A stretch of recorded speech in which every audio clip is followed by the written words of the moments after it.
الحمد لله رب العالمين الرحمن الرحيم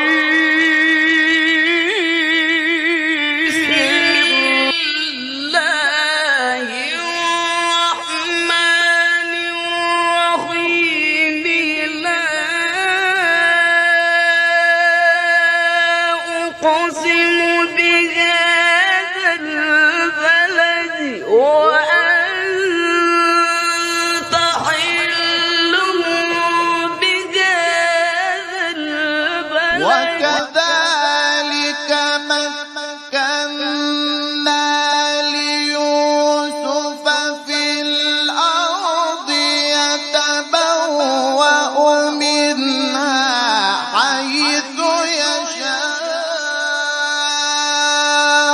نصيب برحمتنا من نشاء ولا نضيع أجر المحسنين. إن الأبرار لفي نعيم على الأرائك ينظرون تعرف في وجوههم نضرة النعيم يسقون من رحيق مختوم ختامه مسك ووجدك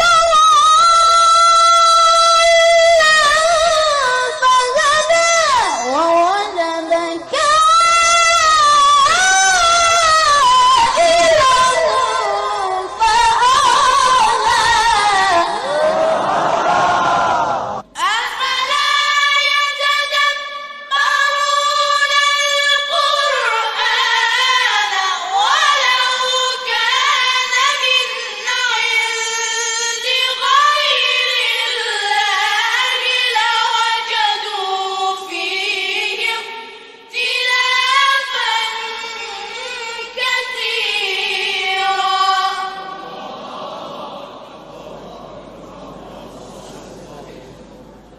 إن هذا القرآن يهدي للتي هي أقوم ويبشر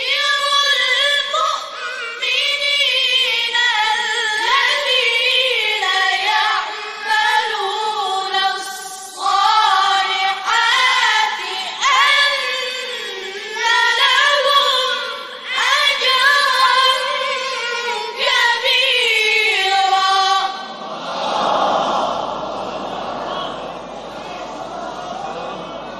صدق الله العلي العظيم.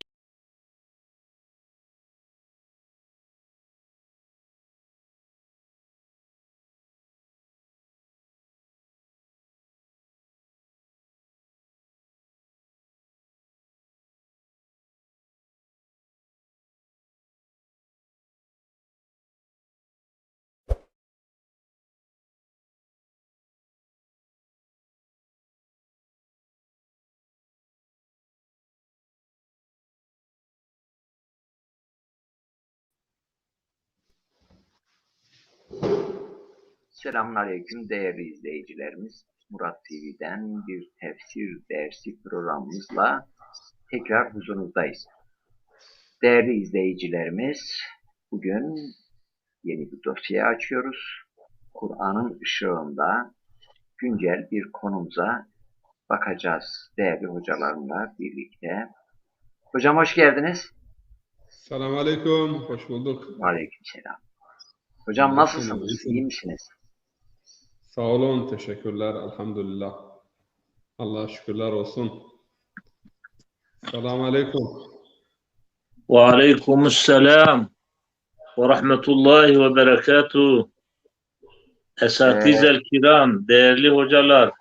Eyvallah. Hocam hoş geldin Nuri hocam. Allah razı Nurettin olsun. hocam.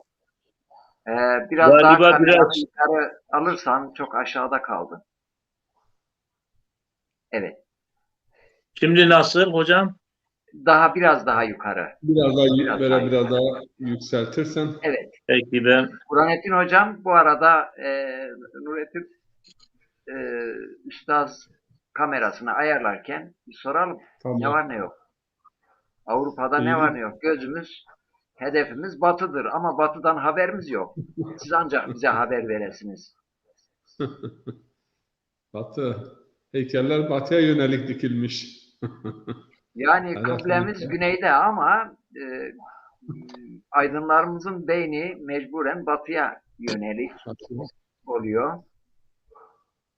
Hocam Link gönderdim ama WhatsApp'tan gönderdim. Bir de Messenger'dan göndereyim. Cumali hocama link göndereceğim. Hocam bir dakika. Bugün bu hafta Avrupa'da gündem nasıl? Böyle kısa Avrupa'da birkaç cümleyle. gündem 2-3 önemli gündem. Almanya'da bilhassa korona çok büyük ölçüde can alıyor. Dünkü ölüm sayısı 575 idi. Yani 500'ün altına düştüğü yok. Günlük 500 ölüm vakası ve 40 ile 60 bin arasında da yeni hasta.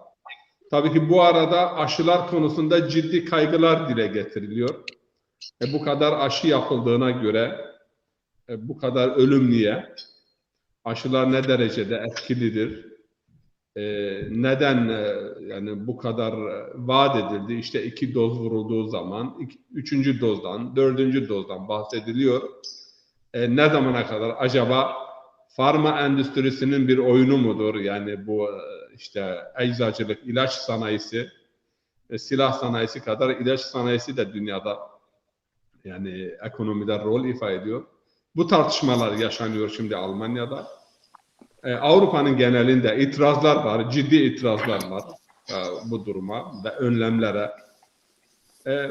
Öte yandan Ukrayna'daki gelişmeler ve Rusya'nın Batı'ya meydan okuması, Batı'yı Rusya'ya doğru kaymama yönünde uyarması, Batı'da işte ciddi ekonomik tedbirlerle hep yani zaten ambargolarla cevap vereceğiz şeklinde izahatlar yapılır.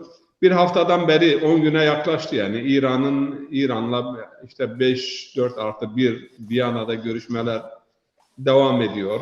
Daha ciddi bir şekilde bir anlaşma sağlanmış değildir. Tabii ki anlaşma neden sağlanıyor?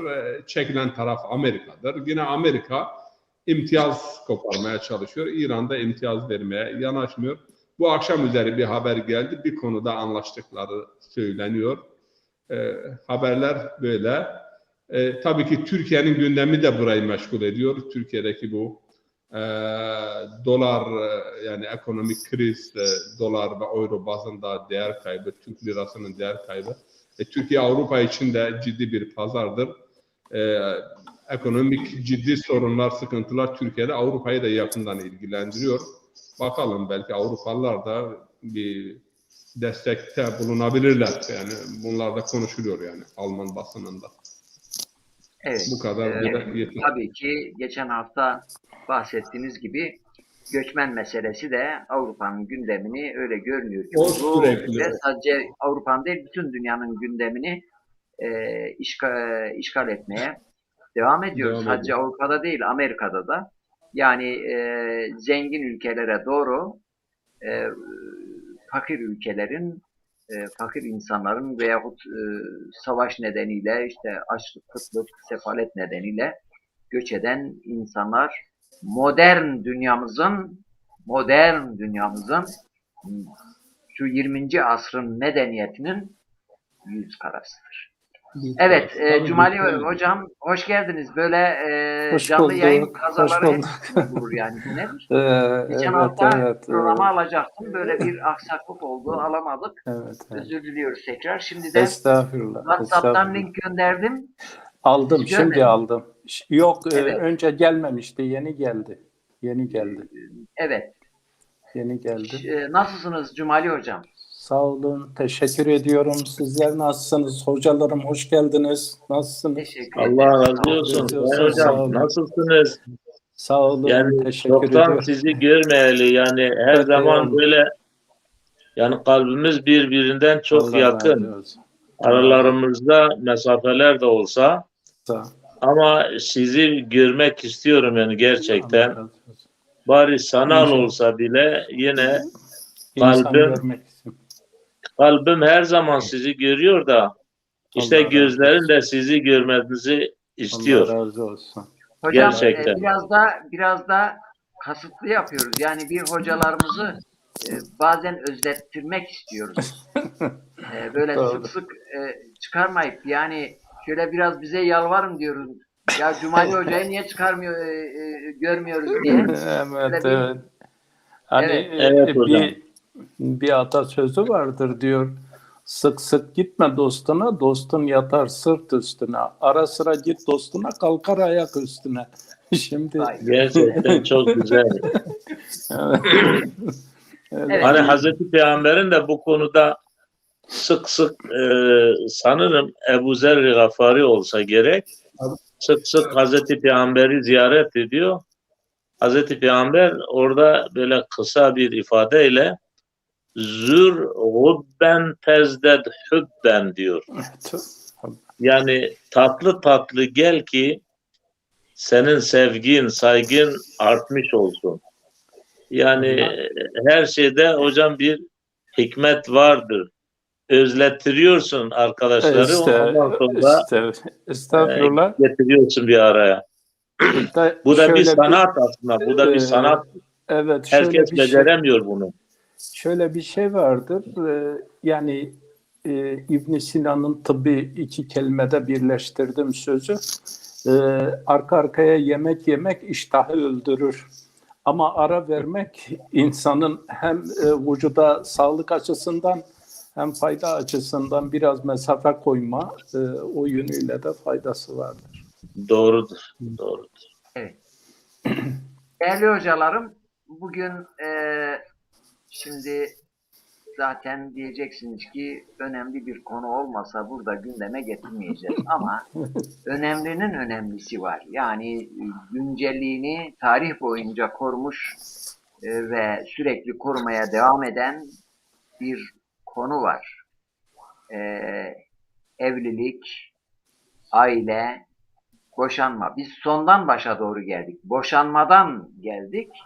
Yani boşanma hukukunu inceledik.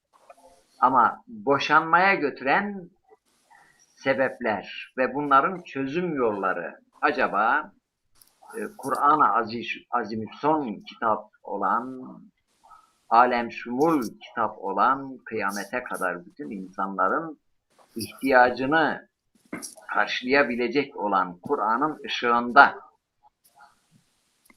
bugün, özellikle bugün çok daha fazla hem 3. dünya ülkelerinde hem de modern dünyada gelişmiş ülkelerde, ama gelişmiş ülkelerde daha fazla bizim ülkelerimize yeni yeni sirayet etti. Bu boşanmaların hızla artması. Malumunuz kelimelerle ifade edemiyoruz ama tek kelimeyle buna bir felaket diyebiliriz. Çünkü evet, eşlerin boşanması görünürde iki kişinin boşanması olup biter diyebiliriz. Ama bunun sonuçları geriye kalan o ailelerin, çünkü iki kişi evlenirken aynı zamanda iki aile de evleniyor ve bunlardan olan çocuklar ve bu çocukların ömür boyu geçirebilecekleri travmalar, ya annesiz ya babasız veyahut her ikisi olmadan yaşamak zorunda kalan gayri tabii bir durumla karşı karşıya geliyoruz. Bunu Batı dünyası son 50-60 yıldır çok yoğun bir şekilde yaşadı. Devletin tüm imkanlarıyla bu işi çözemiyor gelişmiş ülkeler.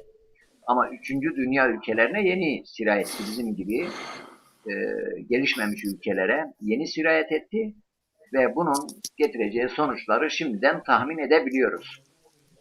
Ben sözü uzatmadan konuyla ilgili şöyle kısaca, yani bugünkü boşanmaların altında yatan en önemli sebep... Hocam sesiniz bana kesik kesik geliyor. Bilmiyorum diğer hoca arkadaşlarıma da aynı mı? Yok, sesi iyi geliyor. Sesi iyi geliyor.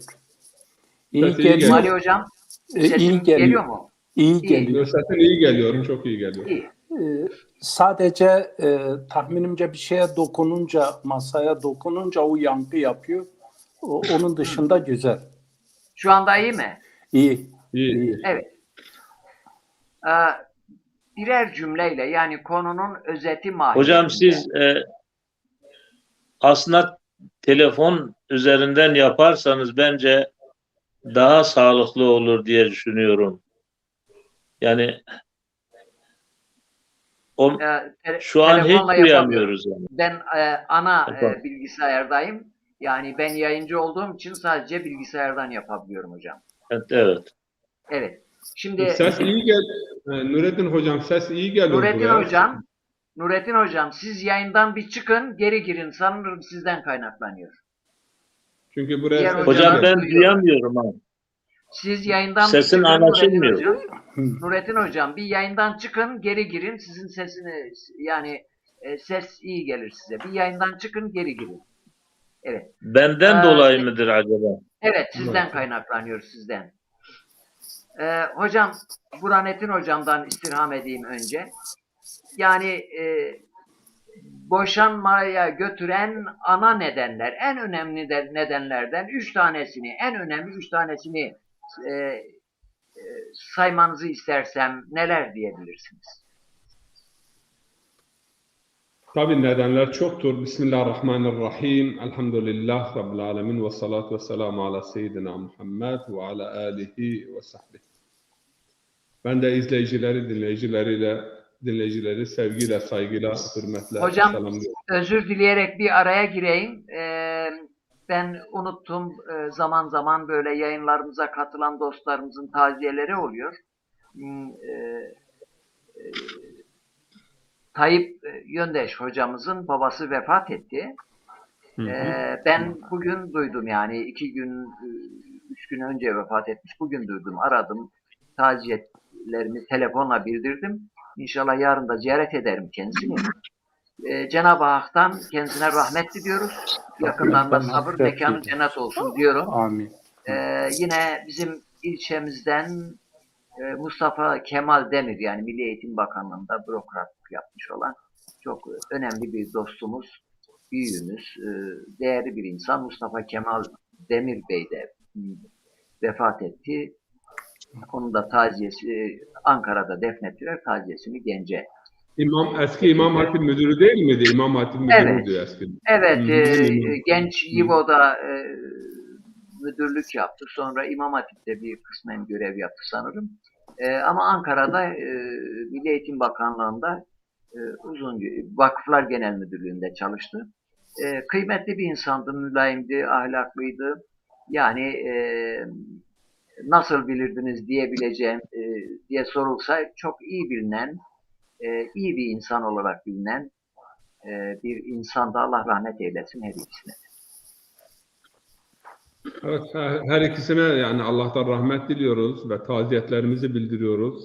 Allah mekanlarını cennet eylesin. Evet hocam, buyurun Burhanettin hocam.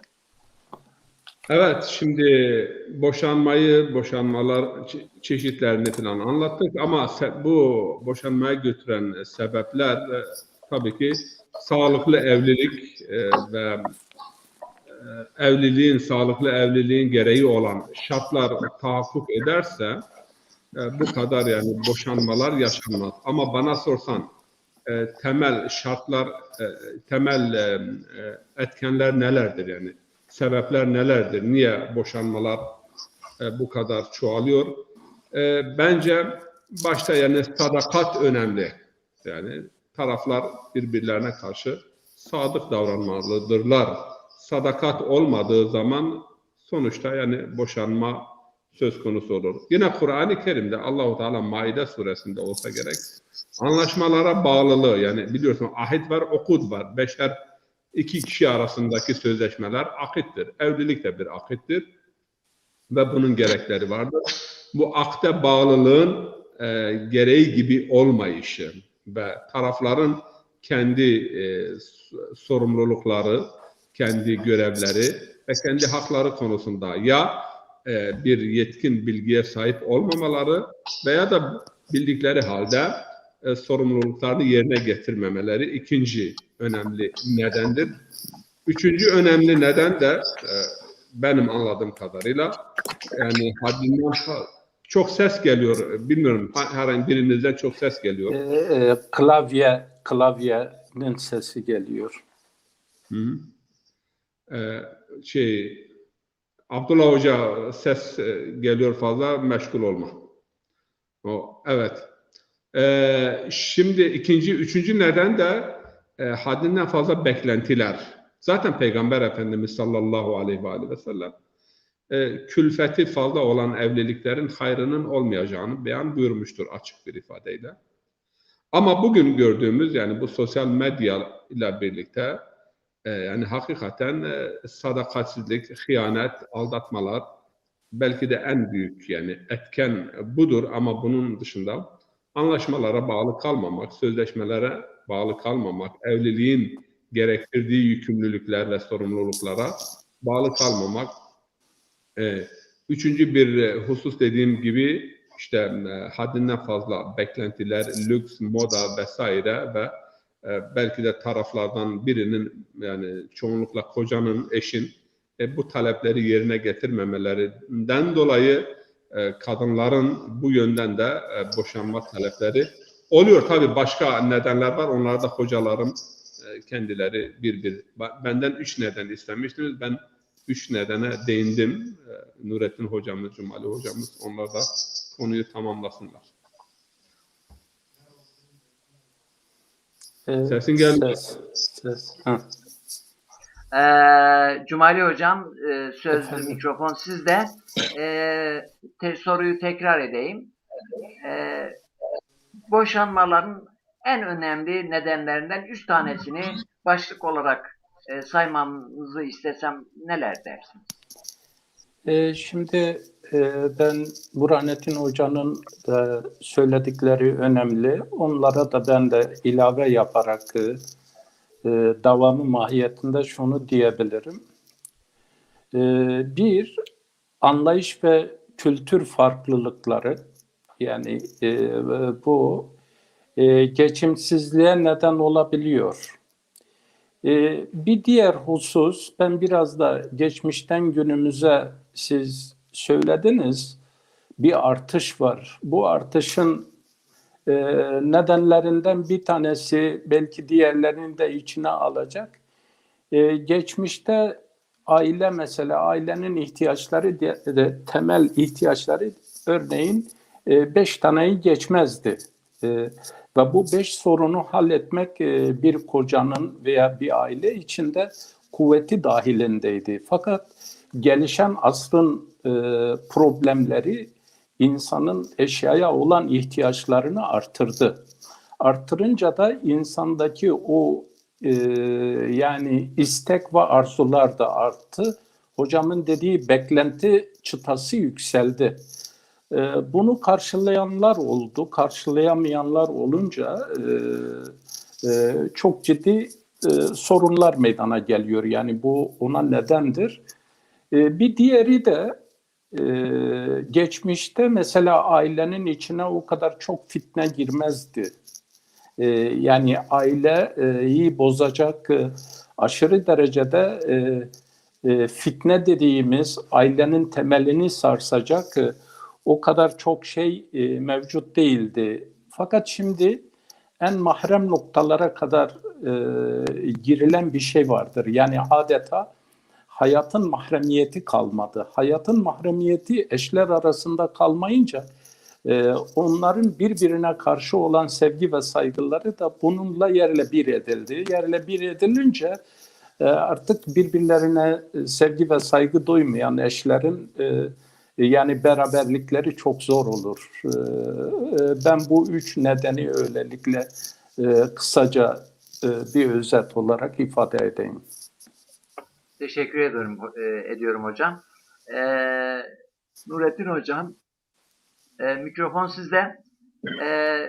Yani günümüzde hızla artan, şu anda bizim gündemimizde olan genel boşanmanın nedenleri malum, yani bellidir, ama özellikle günümüzde boşanmaların daha hızlı artmasının ana nedenlerinden 3 tanesini sizden, 3 tane önemli nedenini sorsam ne dersiniz? Euzubillahimineşşeytanirracim. Bismillahirrahmanirrahim. وَاَنْكِحُ الْاَيَامَ مِنْكُمْ وَالصَّالِحِينَ مِنْ عِبَادِكُمْ وَإِمَائِكُمْ اِنْ يَكُونُوا فُقَرَاءَ يُغْنِهُمُ اللّٰهُ مِنْ فَضْلِ وَاللّٰهُ وَاسِعٌ عَلِيمٌ. Sadakallahul azim.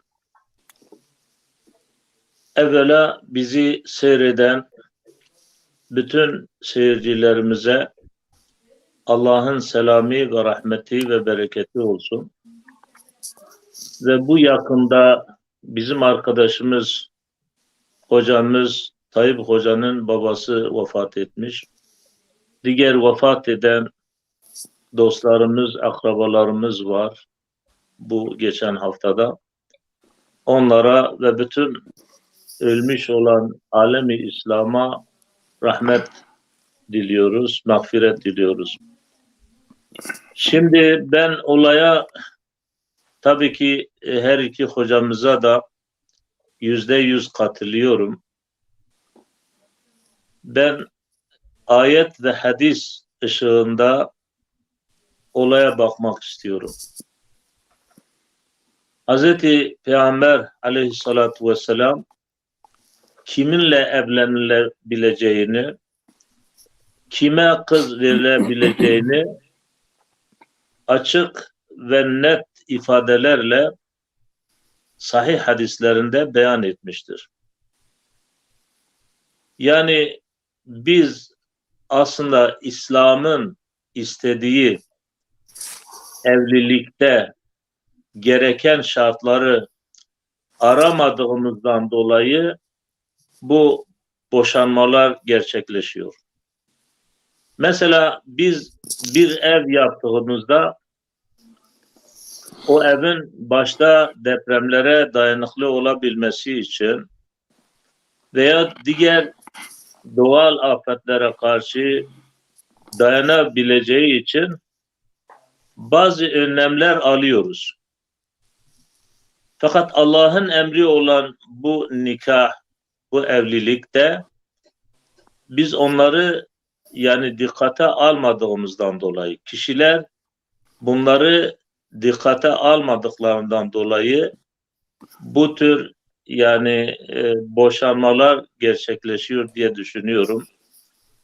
Mesela Allah Resulü sallallahu aleyhi ve sellem kadınlar hakkında yani 4 şey için evlenilebilir, 4 yani haslet için, 4 özellik için.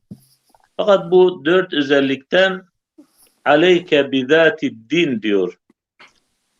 Dindar demek yani Kur'an ve sünnete yani riayet edeni tercih et diyor. Sen bunu tercih ettiğin zaman hem dünya hem ahiretin mamur olur. Eğer biz dünya malını ahlaka ve dine tercih ettiğimizde elbette ki bu tür şeyler yaşanır. Mesela aynı şeyi damat adayı için de Resulullah Aleyhisselatü Vesselam buyuruyor. Diyor birileri diyor sizin kızınızı istemeye geldiği zaman yine ahlakına bakın, dinine bakın, takvasına bakın. Şu anda gerek yani damat adayı gerekse aileler yani gerek kızın babası gerek kızlar, gelin adayları bunlara asla riayet etmiyorlar. Ahlak pek söz konusu değil. Birisinin kızını istemeye gittiğimizde ya acaba maaşı var mı, evi var mı? Yani bunlar öncelikli şeylerdir. Halbuki başta bu ahlakı var mı, dini var mı, namaz niyazı var mı, haram helaldan bu adam sakınıyor mu? Bu çok göz ardı ediliyor. Ben en birinci sebep bunu sayıyorum. Niçin? Çünkü Allah kitabına baktığımız zaman bilhassa o Talak suresinde geçenlerde Burhan hocam da çok güzel ifade ettiler. Orada ve men yettakillâhe yec'al lehu mehraca diyor. Allah'tan sakınanlara mutlaka Cenab-ı Allah bir çıkış yolu bulur Cenab-ı Allah. Ve hiç ummadığı yerden Cenab-ı Allah onun rızkını da verir. Ve 3 kere ve men yettakillâhe yani takva Kur'an'a baktığın zaman kişi eğer başlamak istediği şeyde ister evlilik olsun başka şeyler olsun takvayı öncelediği zaman yani Allah'ın emrine itaati öncelediği zaman Cenab-ı Allah onun işini rast getirir. İnşallah yani sonuna kadar devam ettirir. Bunlara riayet edilmediği zaman elbette ki böyle olur. Bir bu. İkincisi bu yani denklik İslam'da bu çok önemlidir. Mesela bu denklik yani birinin diğerinden üstün olması demek değildir. Evliliğin gayesi Kur'an'a baktığımız zaman Kur'an ifadesiyle meveddet ve rahmet yani saygı, sevgi ve yani şefkat, merhamettir. Evlilik yani bunun için yapılmalı. Evlilikin esası budur. Eğer bunlara bir halel, bir zarar getiriliyorsa o şeylerden kaçınmak lazım. Yani denklik budur. Yani mesela bir hocanın diyelim sürekli ilim irfanla yani zamanını geçiren bir insanın yani oğluyla zamanını ilim ve irfanla değil başka şeylerle geçiren mesela bir başka Müslümanın çocukları birbirine denk değildir. Niçin biri ömrü boyunca ilim irfanla uğraşıyor, diğeri başka şeylerle uğraşıyor. Bu şu demek değildir ki bu alim ondan üstündür. Evliliğin gayesi sevgi, saygıdır. Bunlar bu sevgiye halel getirebilir düşüncesiyle İslam böyle bir denklik sistemi getirmiştir. Hatta benim çok da hoşuma gitti. Bu konuda bir alim bir tez yazmıştı ve konferans verdi. Dedi ki Karadenizli bir gençle Trakyalı bir kız birbirine denk değildir dedi. Niçin dedi? Çünkü evliliğin gayesi saygı, sevgi ya, saygı ve sevgiye halel getirebilecek şeylerden kaçınmak lazım. Örneğin dedi, Karadenizli efendime söyleyeyim lahana çorbası istiyor ve kara lahana çorbası istiyor. Fakat Trakyalı onun kültüründe başka şey var. Yani yemeklerde bile birbirlerine zıddiyet varsa yani birbirine denk olmayabilir. Niçin? Çünkü amaç sevgi ve saygı olduğundan dolayıdır. Bir buna riayet edilmiyor. Üçüncüsü İmam-ı Şafii bu konuda çok titizdir. İstişare çok önemlidir. Hatta İmam-ı Şafii'nin hani görüşüne göre kız kendi kendini everemiyor. Mutlaka babası veli olması gerekir. Hatta diğer bir görüşünde de sadece baba da yeterli değildir. Annenin rızası şart, ailenin rızası şart. Hani eskiden biz hep böyle istişare ediyorduk, derdik. İşte falanca komşumuz veya falanca akrabamız bizim kızımızı istemeye gelmiş. Ne diyorsunuz? Yani bunlar çok önemli. Hocam ben bunu çok önemsiyorum. Çünkü bütün ailenin rıza göstermesi lazım. Hem oğlanın ailesi hem de kızın da ailesi böyle istişare ederek hep birlikte karar vermeleri gerekiyor ki bu evlilikler devam edebilsin. Ben hocalarımın dışında bu üç şeyi çok önemsiyorum. Bunlardan olabilir diye düşünüyorum. Evet hocam. Teşekkür ederim. Yani ben soruları daha net ve kısa soracağım. Sizden de daha kısa ve net cevap almak istiyorum. Programımız şu anda 35. dakikamızı bitiriyoruz. Yani 1 saati aşmamaya çalışacağız. En fazla 1,5 saat bir program yapacağız. Burhanettin hocam size tekrar döneyim. Yani soruyu tekrar ediyorum. Tabii genel olarak yani aslında yani evlilikteki problemler ta asr-ı saadetten yani tarih boyunca vardır ama günümüzde bir felaket boyutunda ailelerin dağıldığını görüyoruz. Yani ben şu kısacık ömrümde 20 sene önce biz okulda sınıfa girdiğin zaman tek tük sınıflarda bir tane işte boşanmış bir aile çocuğu olabilirdi. Şimdi neredeyse tersine acaba anne baba birlikte olan kaç çocuk var ona bakıyoruz. Yani çok hızlı bir şekilde son 20 yılda ben Türkiye'yi söylüyorum Avrupa'da daha eskiye dayanıyor tabii ki. Hızlı bir boşanma süreci var. Adeta evlilik müessesesi adeta çatırdamış durumda. Yani abartmıyorum. Az söylüyorum, çok söylemiyorum. Bunun içinde biliyorsunuz bu sosyal medyanın katkısı var. Tüketim toplumu bir izleyicimiz toplumsal olarak korkunç tüketim toplumu olunmuş deniyor. Mesela bunun etkisi var. Ahlaki çöküntü, genel ahlaki çöküntünün etkisi var. Eşler arasında sadakatsizlik var. İsterseniz Burhanettin hocam, bu sosyal medya ve sadakatsizlik konusunda sizden bazı açıklamalar istiyorum. Yani bunun etkisi ne kadar? Arkadaşımızın birisi bu denklik konusunda bunun sadece kültürel ve dindarlıkla sınırlı olduğunu mu yoksa farklı alanlara bunun teşvik edilebileceğini sormuş.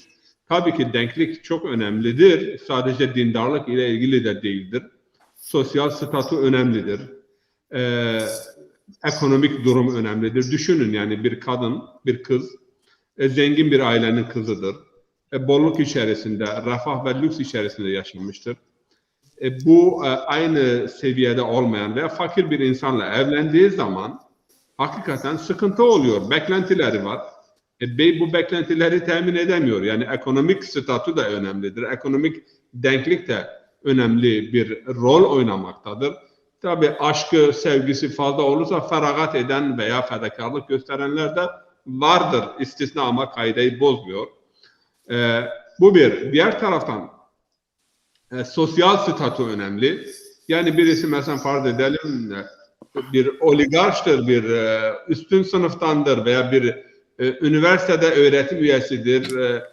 Diğer taraftan ilkokul veya ortaokul mezunudur karşı taraf.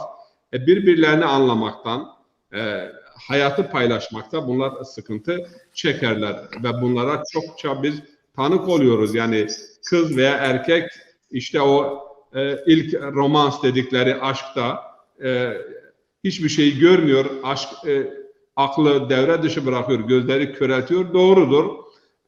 Ve bu gerçekleri yani görmezlikten gelerek biz birbirimizi seviyoruz, sayıyoruz, her şeye de katlanacağız. Ama tabii o konuya da geleceğim Halis Çetkin Bey. Çapraz roller önemli bir rol ifade etmek. 4 çeşit rol dağılımı vardır. O konuya da değineceğiz inşallah. Ya bu programda ya gelecek programda. Çok önemli bir konudur o. Rollerin değişmesi. Şimdi sosyal statü, ekonomik statü, değerler yani ortak değerler. Nurettin hocamızın beyan ettiği yani dini ve ahlaki değerler. Yani farklı değerleri eğer temsil ediyorlarsa bunlar anlaşmakta zorluk çekiyorlar. Hatta geçenlerde bir Alman burada bana sordu, niye işte bir Müslümanın bir Hristiyanla evliliğine siz karşısınız? Dedim ki bakın, Almanya'nın güneyi ile kuzeyi arasında fark vardır. Güneydeki dindar aileler kuzeye kız vermezler. Neden? Kuzey sosyalist, komünist veya solcu dini ahlaki değerlere fazla önem atfetmiyor diye. Hakikaten Almanya'nın güneyindeki Katolik aileler, Münih, Stuttgart yörelerinde kolay kolay kuzeye kız vermez. Kuzey daha liberal, daha efendime söyleyeyim dini ahlaki değerlerden nispeten daha uzak. Bu bir gerçek. Yani bu denklik meselesi ki Kur'an'ın, İslam'ın ve Peygamberimizin üzerinde önemli durduğu bir husus çok önemlidir. Yani güzellikte olsun, sosyal statüde olsun, ilmi statüde olsun, kültürel konular çok önemlidir. Mesela size kültürden bir örnek vereyim. Bazı kültürlerde hanımın evin içerisindeki rolü erkekten fazla olmasa az değildir. Bazı kültürlerde ise hani Arap toplumlarında hakikaten aile içerisinde yani bütün Arap ülkelerinde de çoğunda kadın henüz yani hayatın ortağı değildir. Yani partner değildir. Yani orada işte hizmetçidir, görev görüyor ve bu eve gelmiştir, yiyor, içiyor, hizmet etmesi lazım. Ama bazı toplumlarda ise daha dengelidir yani bu arkadaşlığı veya rollerin paylaşımı, dağılımı, bu kültürel farklılıklar da çok önemlidir. Doğudan batıya da değişiyor, kuzeyden güneye de değişiyor. Nurettin hocamız değindiler. Bu denklik hususu çok önemli. Ama gelelim şimdi sizin sorunuza. Hakikaten sadakat. Almanlar bize şu soruyu soruyorlar. Bizimle sizin aranızdaki nikah yani nikah farkımız nedir? Yani tabii burada biz Alman devletiyle bir teşviki mesaimiz var. Diyorlar ki gerekli olan evraklar bize verildikten sonra evlilik tescil edildikten sonra siz de evliliği yapın. Biz de sizin evliliğinizi resmen tanıyoruz. Yani şimdi burada mehirdir, diğer şartlardır, nafakadır. Alman mercileri tarafından resmen tanıyor. Ama fark nedir? Aradaki fark. Ben diyorum ki bak biz diyoruz ki Bismillahirrahmanirrahim, Allah'ın emriyle. Bu Allah'ın emri sadece bu bir ifade değildir. Bu bir formel değildir. Bir söz gelimi değildir. Allah'ın emriyle dediğimiz zaman Allah hayatın sonuna kadar hayatımızda hazır olmalı. Yani onu gözetmeliyiz. O var. Söz veriyoruz. Yani dar gününde, zor gününde, gıyabında, huzurunda sana sadık kalacağıma söz veriyorum. Seninle birlikte olacağıma söz veriyorum. Yani hunne libasun lekum ve entum libasun lehunne. Çok önemli. Bu sembolik bir ifadedir Kur'an-ı Kerim'de. Yani libas ne yapar? Libas insanı güzelleştirir. İnsanın aybını örter. İnsanı soğuk ve sıcaktan korur. İnsana yani bir seviye kazandırır. Gerçi yeni medeniyet bir ayrı çıplaklık medeniyet oldu ama hakikaten insan yani elbiseyle güzelleşir. Elbiseyle yani bir onur kazanır, elbiseyle ayıplarını örter. Kadın ve erkek birbirlerine bu şekilde İslam kültüründe ve Kur'an-ı Azimuşşan'da bu şekilde tanımlanmışlardır. Bu birbirlerine libas olma, neyle bu libas haleti istimrar peyda eder? Yani devamlılık gösterir.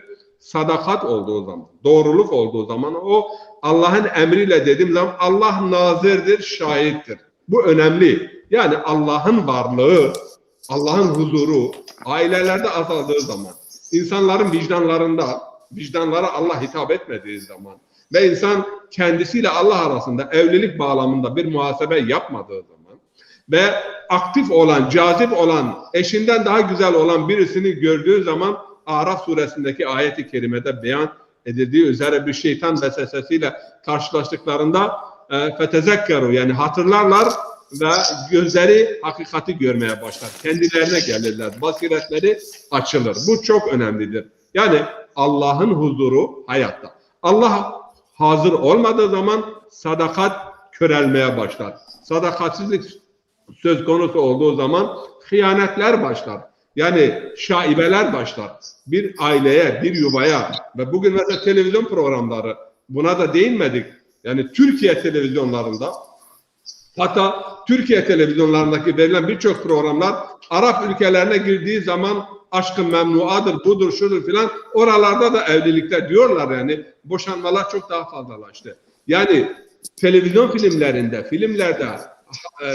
her evde vardır ama ahlaki, dini değerlerimize riayet edilmiyor. Yuvanın korunması için gerekli olan yani tedbirlere veya müeyyidelere riayet edilmiyor. Yani bu filmler ne kadar aile ve ahlak bozucu. Hakikaten bazen görüyorum, her şeyi televizyonlarda getirip açık saçık bir şekilde anlatıyorlar. Yani giyimden, kuşamdan, konuşmalardan tutun, bunlar da aileyi dağıtıyor. Ve hükümet, Diyanet bu konuda bilmiyorum. Yani Diyanet İşleri Başkanlığı niye müdahale etmiyor? Yani bu ahlaka, aile düzenine karşı, aile ahlakını sarsacak olan bu filmler olsun, gösterimler olsun, şovlar olsun vesaire. Yani din sadece Cuma günü 10 dakikalık bir hutbeyle mi munhasırdır? Yani bu televizyon büyük bir üniversite olabilir. Değerleri aşılayabilir, sadakat öğretebilir. Güzel filmlerle ailenin tahkimi için gerekli olan yani neyse yapılması lazım. Ama bu konuda yok. Yani Allah aşkına televizyonlara Allah ne kadar hakimdir? İslami değerler, ahlaki değerler ne kadar hakimdir? Bunlar da işte ailelerin bozulmasına ve boşanmaların ivme kazanmasına, hızlanmasına sebebiyet vermektedir. Onun için yani akitlere, sözleşmelere bağlılık ve o evlilik günü sen söz veriyorsun, seninle birlikte olacağım, Allah'ın emriyle, peygamberin sünneti üzerine onu idame ettirmek. O sadakat bugün hakikaten birçok kadınımız ve birçok da erkeğimiz, buradan ben defalarca şahit olmuşum. Evli kadınlar olsun, evli erkekler olsun getirmişler. Efendim söyleyeyim yani dokümanları almışlar. Eşlerinin başka evli kadınlarla, başka evli hanımlarla veya evli erkeklerle irtibatları, mesajlaşmaları, yani sosyal medyada, televizyonda kullanıldığı zaman iyi bir vesile olabilir. Ama kötü bir şekilde kullanıldığı zaman çok tahrip gücü yüksek olan bir bomba misalidir ve maalesef bugün sosyal medyaya hakim olan yani zihniyet, hakim olan filmler, hakim olan paylaşımlar yani %80'i tahrip edici bir nitelik taşımaktadır. Tabii Almanya'nın kuzeyi güneyine göre inanç bazında daha liberaldir ve ama ailevi dini değerler konusunda da güney kuzeye göre daha muhafazakardır. Büyük aile daha söz konusudur.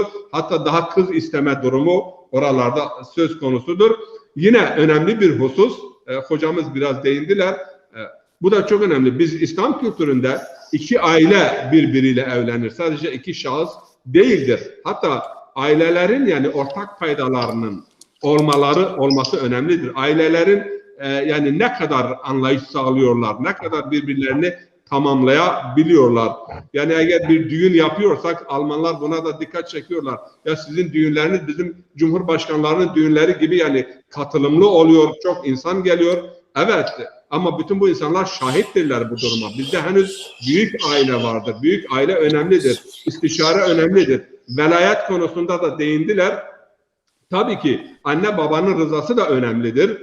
Bu rızanın yani kızın menfaat ve maslahatı için kullanılması gerek. Yoksa keyfema yaşa hareket edip de ben istediğim şekilde kızımı veririm. O şekilde bir velayet söz konusu değildir. Birçok kızımız yani hakikaten bir duygusallığa kapanıp efendim bir ilk yani sevgiyi yaşamıştır, gözleri körelmiştir. Yani aile bu konuda anne de baba da müdahil olmalı ve tecrübe de bunu gösteriyor ki görücü usulüyle, meşveret usulüyle tanışarak yapılan evliliklerdeki başarı oranı işte şıp sevdi dediğimiz işte flört yaparak veya çarşıda pazarda görerek veya sosyal medya üzerinde yapılan evliliklere göre çok daha başarılı bir durum arz etmektedir. Bunu görüyoruz. Yani o velayet meselesini de tabii ki yanlış anlaşılmalara fırsat vermemek için velinin elinde velayetin olması hoş bir şey ama bu velayet kızın, kadının geleceğinin maslahatı yönünde kullanılması lazım. Yoksa babanın veya işte bilhassa babanın ben istediğim şekilde istediğime seni veririm o anlamda değil. Tabii ki sadakat çok önemli. Süleyman abinin çoktandır biz sesini işitmedik. Onu da davet et. Bu gece bize bir iki anne ile ilgili veya onun güzel ilahileri veya şeyleri vardır, parçaları okusun. Evet. Ben davet gönderiyorum şimdi. İnşallah müsaitse buyursunlar. Hocam sözünüzü kestiniz mi? Sözü vereyim şimdi. Ben uzatmadan seninle kısa Evet, yine teşekkür uzatayım. ederim. Teşekkür ederim. Hocalarım. Cumali hocam, Efendim. tekrar ediyorum. Yani son yıllarda modernleşmeyle birlikte bu boşanmaların hızla artması, ailelerin dağılması, anne babanın ayrı yaşaması, çocukların ya annenin ya babanın yanında veya onlardan ayrı başka şekilde yaşaması sorunu bugün çok önemli bir problem halinde toplumumuzun karşısında duruyor, yaşıyoruz. Bunun nedenleri üzerinde duruyorduk. Dedik ki sadakat, sosyal medyanın eşler arasındaki sadakati, sosyal medya ve ulusal yani diğer medya organlarının bundaki olumsuz etkisi ne olabilir konuda? Şimdi tabii ki hocalarım anlattılar meseleyi kısmen de.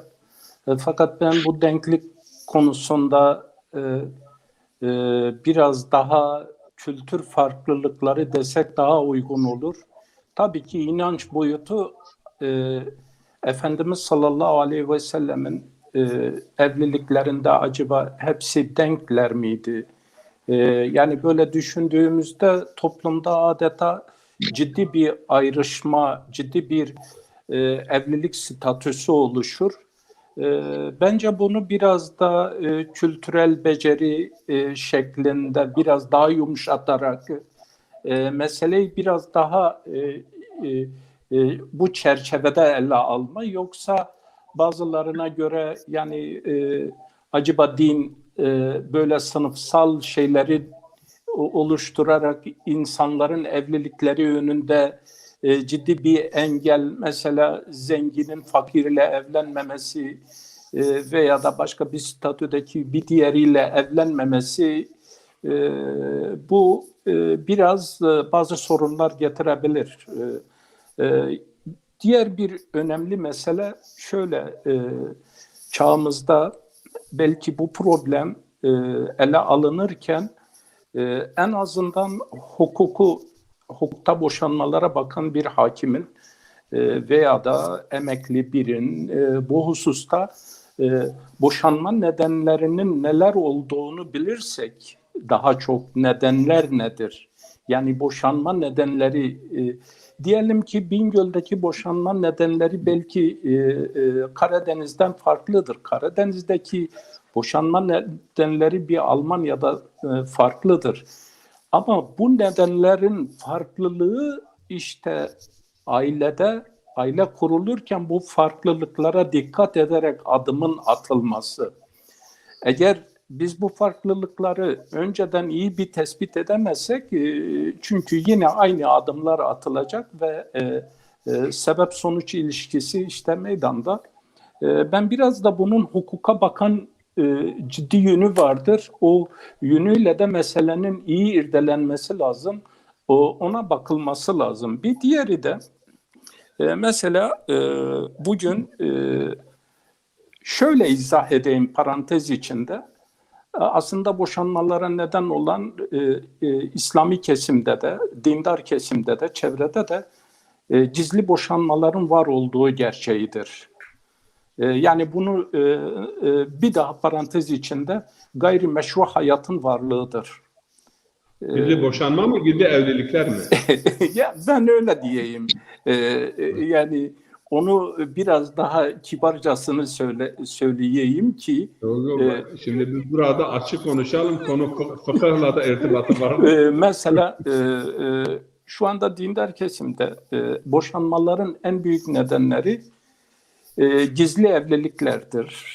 Bu gizli evliliklerin meydana getirdiği hele mültecilerin Türkiye'ye gelmesiyle de bence yani Avrupa'da yani zaten evlilik mesela sambuya dönüşmüş. Yani meseleye bizim gibi bakmıyorlar. Bizim evlilik anlayışımızla yani batıdaki evlilik anlayışı farklıdır. Bu nedenle aynı şekilde buradaki boşanmalarla bizdeki boşanmaları kıyaslayamayız. Çünkü bakış açıları farklıdır. Bakış açıları kıyasın şartı da şartlarından biri de birbirine benzer olmalarıdır. Müşterek illet. İllet müşterek olmayınca olmuyor. Ben bir diğer neden de Burhanettin Hocam izah edince sosyal statü deyince bu hususta Batı'da sosyal statü boşanmaya neden pek teşkil etmiyor. Ama bizim toplumda kadının hayata katılımı olmadığından dolayı sosyal statü ciddi bir boşanmaya ciddi bir engeldir. Çünkü kadının kadınlık şeyleri o konuda gelişmiyor. Hocam iyi söyledi, mesela Arabistan'da kadın bir hizmetçidir. Halen bizim toplumda da kadın yemek yapar, bulaşık yıkar, evi temizler. Ama Batı'da öyle değildir. Kadının hayata katılımı erkekten daha fazladır. Bundan dolayı da bu evliliklerde fazla bir şey teşkil etmiyor. Yani boşanmalarda fazla bir şey teşkil etmiyor. Bir diğer husus, ben şöyle hemen hızlı şekilde geçeyim. Bana göre bugün toplumda var olan evlilik müessesesini meydana getirecek olan adaylarda annelik ve babalık vasıflarının gelişmemesidir. Yani yerine oturmadan mantık, akıl ve mantığa dayalı bir evlilik değil de his ve hevese dayalı bir evlilik ön plandadır. His ve hevese dayalı insan her zaman gülemez, her zaman da ağlayamaz. Ama mesela eşler arasında ilkin gülerken evleniyorlar, ağlarken ayrılıyorlar. Sebep ne? Mantık öyle değildir. Mantık işin doğru dengede olanını söyler. Ve bu hususta mesela her kadın anne değildir. Fakat her anne kadındır. Her baba erkektir, her erkek baba değildir. Babanın vasıfları vardır, annenin vasıfları vardır.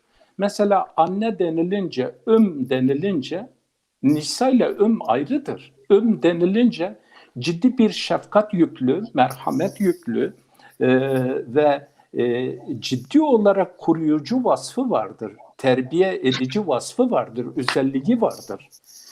Baba ise gerçekten ağırlığı omuzlayıcı bir özelliği vardır. Ciddi yani meseleleri eve icabında taşımama ve onları halletmek için ciddi imkanlar peşinde olma, imkanı sağlama. Bu babalık vasfıdır. Ama her erkekte bu var mıdır? Hayır. Her erkek baba değil ama her baba erkektir. Her kadın da anne değildir ama her anne kadındır. Yani husus min veç vardır. Burada hocalarım daha iyi bilir. Bu yönüyle de mesele biraz da belki de bu hususta her şeyin bir kursu vardır. Ama hayatı kuracak kurs yoktur. Mesela bir ayakkabı tamir kursu veya da bir çay yapma kursu veya da bir nakış kursu vardır. Ama gerçekten insanlar belki de bir İslam ülkesinde böyle kendilerine 6 ay bir eğitim vererek sonra onlara bir belge vererek bence evlilik hakikaten önem verilmesi gereken bu hususta mesela bizim aile yapımızda daha önceleri biz kalabalık bir aile olarak yaşadığımız için kalabalık ailelerde kızların ve oğlanların görgüleri, becerileri çok daha iyi gelişirdi. Fakat şimdi bireyselleşti. Bu da herkes ben kendime yeterliyim anlayışıyla, ben daha iyi biliyorum düşüncesiyle tecrübesi olmayan evlilikler, birinin yanında bir çırak olmamış, bir annenin veya da bir yaşlının, hatta ben burada şunu söyleyeyim, aklıma geldi. İlkokula gidiyorduk. Okuldan gelince ben baktım bizim evde bayanlar bir araya gelmişler. Bir şey konuşuyorlar. Bizim köyde de bir adamın 2 tane eşi vardı. Nasıl olmuşsa 2 eş arasında kavga olmuş. O da onlara kavgaya dahil olmuş. O ikisi evden şey olmuşlar. Evden dışarı etmiş. Yani boşanma daha yok. Ama inanın bizim köyde 10 tane cenaze kalksaydı o kadar acı vermezdi. Ya nasıl oldu, onlar nasıl üzülüyordu, bu olaya bu nasıl oldu, birbirleriyle konuşuyorlar. Halen kulaklarımda o ses. Yani bunlar nasıl bunu yaptılar, nasıl bu böyle oldu filan, üzülerek. Bakın köyde 100-150 hane, 200 hanelik bir köydü. Fakat şimdi o günden bugüne geldiğimizde çok şey değişmiş yani. Bugün mesela siz dediniz bu kusura bakmayın bir şey alırım. Özür diliyorum. Ben eğer biraz zaman varsa Abdullah Hocam bir konuya değineyim.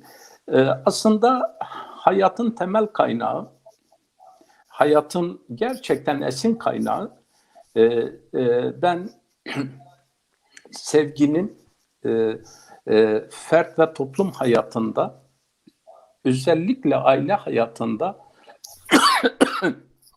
eksikliğine bağlıyorum. Yani biz mesela derseniz bu neden sosyal hayattaki aslında sevgiye bakışımız, bu konuyu inşallah ileride çok daha kapsamlı, etraflı ele alırız. Sevgi ailede nedir? Sevgi ailede fedakarlıktır. Sevgi ailede yardım etmektir. Sevgi ailede yardımlaşmaktır. Sevgi ailede eşini dinlemektir. Sevgi ailede ona söz hakkını en az kendisi kadar onun da söz hakkı olduğunu düşünmektir. O hakka riayet etmektir. Sevgi ailede hakikaten birbirini anlamaktır. Sevgi gerçekten kusurları değil, güzellikleri öne çıkarmaktır. Şimdi sevginin toplumdaki tezahürü nedir? Sevginin ailedeki tezahürü nedir? Sevgi yoksa soyut bir kavram olarak sevgi nosyonu üzerinde çok konuşabiliriz. Yani bunun bir karşılığı nedir? Sevgiyi besleyen fedakarlık kaybolmuşsa, sevgiyi meydana getirecek eğer ilgi ve alaka kaybolmuşsa, sevgiyi meydana getirecek gerçekten diğer gamlık kaybolmuşsa ve sevgiyi meydana getirecek karşıdakini dinleme nezaketi yok olmuşsa, siz o ailede statüden de bahsedemezsiniz, dinden de bahsedemezsiniz, inançtan da bahsedemezsiniz. Neden? Çünkü başta varlıktaki varoluş sebep sevgidir. Varlığın varoluş sebebi ona dayandığı için, hatta burada iki hocam daha iyi bilirler, ben bir işaretle iktifa edeyim. Mevlana'da sevginin tezahürü mesnevidir. Yani mesnevi Mevlana'daki aşkın tezahürüdür. Ama Yunus'ta şiirdir. Bir başkasında ailede de babada sevginin tezahürü nedir? Eşini anlamaktır. Bayanda sevginin tezahürü nedir? Sevgi ve saygıdır. Babada nedir? Erkekte nedir? Sevgi ve saygıdır. Tezahürü budur. Yani diğer şekilde ayette okuduğumuz zaman mevvedde arkadaşlar arasındaki arkadaşlığın tezahürü vıttır. Kur'an'daki ifadesi vıttır. İşte o onun tezahürüdür. Eğer Vıd nedir bu- hocam? Vıd nedir? vıt sevgidir. Evet. Allah onu vaaz eder.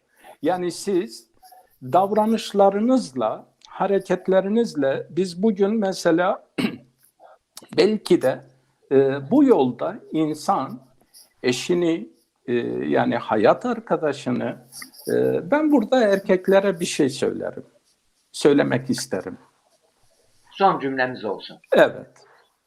Gerçekten bir gün yer değiştirirsek, biz bayan olursak, bayanlar erkek olursa bir gün dayanabilir miyiz? Erkeğin kahrına.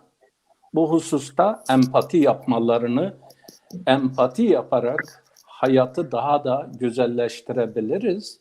Yoksa kendi üstünlüğünü, kendi gücünü, kuvvetini kullanarak kadını bir köle gibi kullanma, bu ne dinidir, ne insanidir, ne İslamidir, ne de insanidir. Yani bu kesinlikle ben bunu tasvip etmiyorum ve bu hususta da hocalarıma, sizlere, bizi izleyen izleyicilere sevgilerimi, saygılarımı sunuyorum. Yani empati diyorsunuz. Empati, Evet. empati. Evet. Nurettin hocam, böyle 10 dakika veya 12-13 dakikayı geçmeyecek şekilde böyle son bir söz veriyorum, birer söz veriyorum. Süremiz 1 saati geçti. Nurettin hocam, sizden boşanmaların azaltılması, aile yapısının güçlendirilmesi için tavsiyeler alabilir miyiz? Hocam zaten hocaların yani genel olarak hemen hemen her şeye değindiler. Ben Hazreti Peygamber'in şu hadisiyle başlamak istiyorum. Allah Resulü diyor ki hayrukum li ahlihi veyahut buna benzer bir ifadeyle sizin en hayırlınız ailesine en hayırlı olanızdır. Yani ailesine, hanımına en iyi davrananızdır buyurmaktadır Resulullah Aleyhisselatü Vesselam. Kalbimden geçti fakat Cumali Hocam ifade ettiler. Biraz empati yapmak lazım aslında. Yani yer değiştirmek lazım. Yani ben yani hanım yerinde, hanım benim yerimde olduğu zaman nasıl olurdu? Yani ben şunu diyorum, Cenab-ı Allah Nisa suresinin başında diyor ki sizi bir nefsi vahideden yaratmışımdır. Bizim inancımıza göre yani gerek erkek olsun gerek kadın olsun ikisi de bir şeyden yaratılmıştır. Onun için madem ki bizim yaratılış maddemiz bir, o zaman hiçbir zaman ne erkek yani kadına ne kadın erkeğe yani ne koca hanımına ne hanımı kocasına üstünlük tasmamalıdır. Yani düşünebiliyor musun? Evlilik neticesinde bir hayat oluşuyor. Yani dünya, kainat zaten evliliğin yani sebeplerinden bir tanesi de hayatın devam etmesi. Ve bu hayatın devam etmesine en çok yani hanım sebep oluyor. Ki Kürtçe'de olsun, Zazace'de olsun, Kürtçe'de jin, jiyan yani kadın hayat ilişkisi ve Zazace'de de cini cüyeyiş mesela. Ya bir kere hanıma şöyle bakmak lazım. yani hayatın devam etmesine sebep olan hanımdır. Madem ki yaratıcı Cenab-ı Allah onun vasıtasıyla bu hayatı devam ettiriyor. Yani sen onun vasıtasıyla çoluk çocuk sahibi oluyorsun. Canlının yaratılışının sebebi yani hanımlarımızdır. Onun için onlara yani çok sevgi ve saygı göstermek gerekir ve onların haklarına bir hakkı riayet etmek gerekiyor. Ve onlar da kocalarına saygı ve sevgi göstermeleri lazım. Her ikisine de Cenab-ı Allah bazı haklar, yükümlülükler yüklemiştir, mükellefiyetler yüklemiştir. Her ikisinin de buna riayet etmesi gerekir. Yani kadın bir eşya değildir. Erkek de bir eşya değildir. Kadın yani erkeğin bir parçasıdır. Hayatın bir parçasıdır. Onun için bu konuya çok dikkat etmek lazım. Bir. İkincisi mesela Resulullah Aleyhisselatü Vesselam'ın hayatını okumak lazım. Resulullah Aleyhisselatü Vesselam hanımlarıyla nasıl yaşamış? Mesela bazen, ben isim vermiyorum, bazen Hazreti Resulullah ile hanımları arasında tartışma falan oluşunca Resulullah Aleyhisselatü Vesselam onlara karşı gayet vakur ve sabırlı davranmıştır. Yani kavgalı bir biçimde yaklaşmamış Resulullah Aleyhisselatü Vesselam. Erkek de yani bunu yapmalı.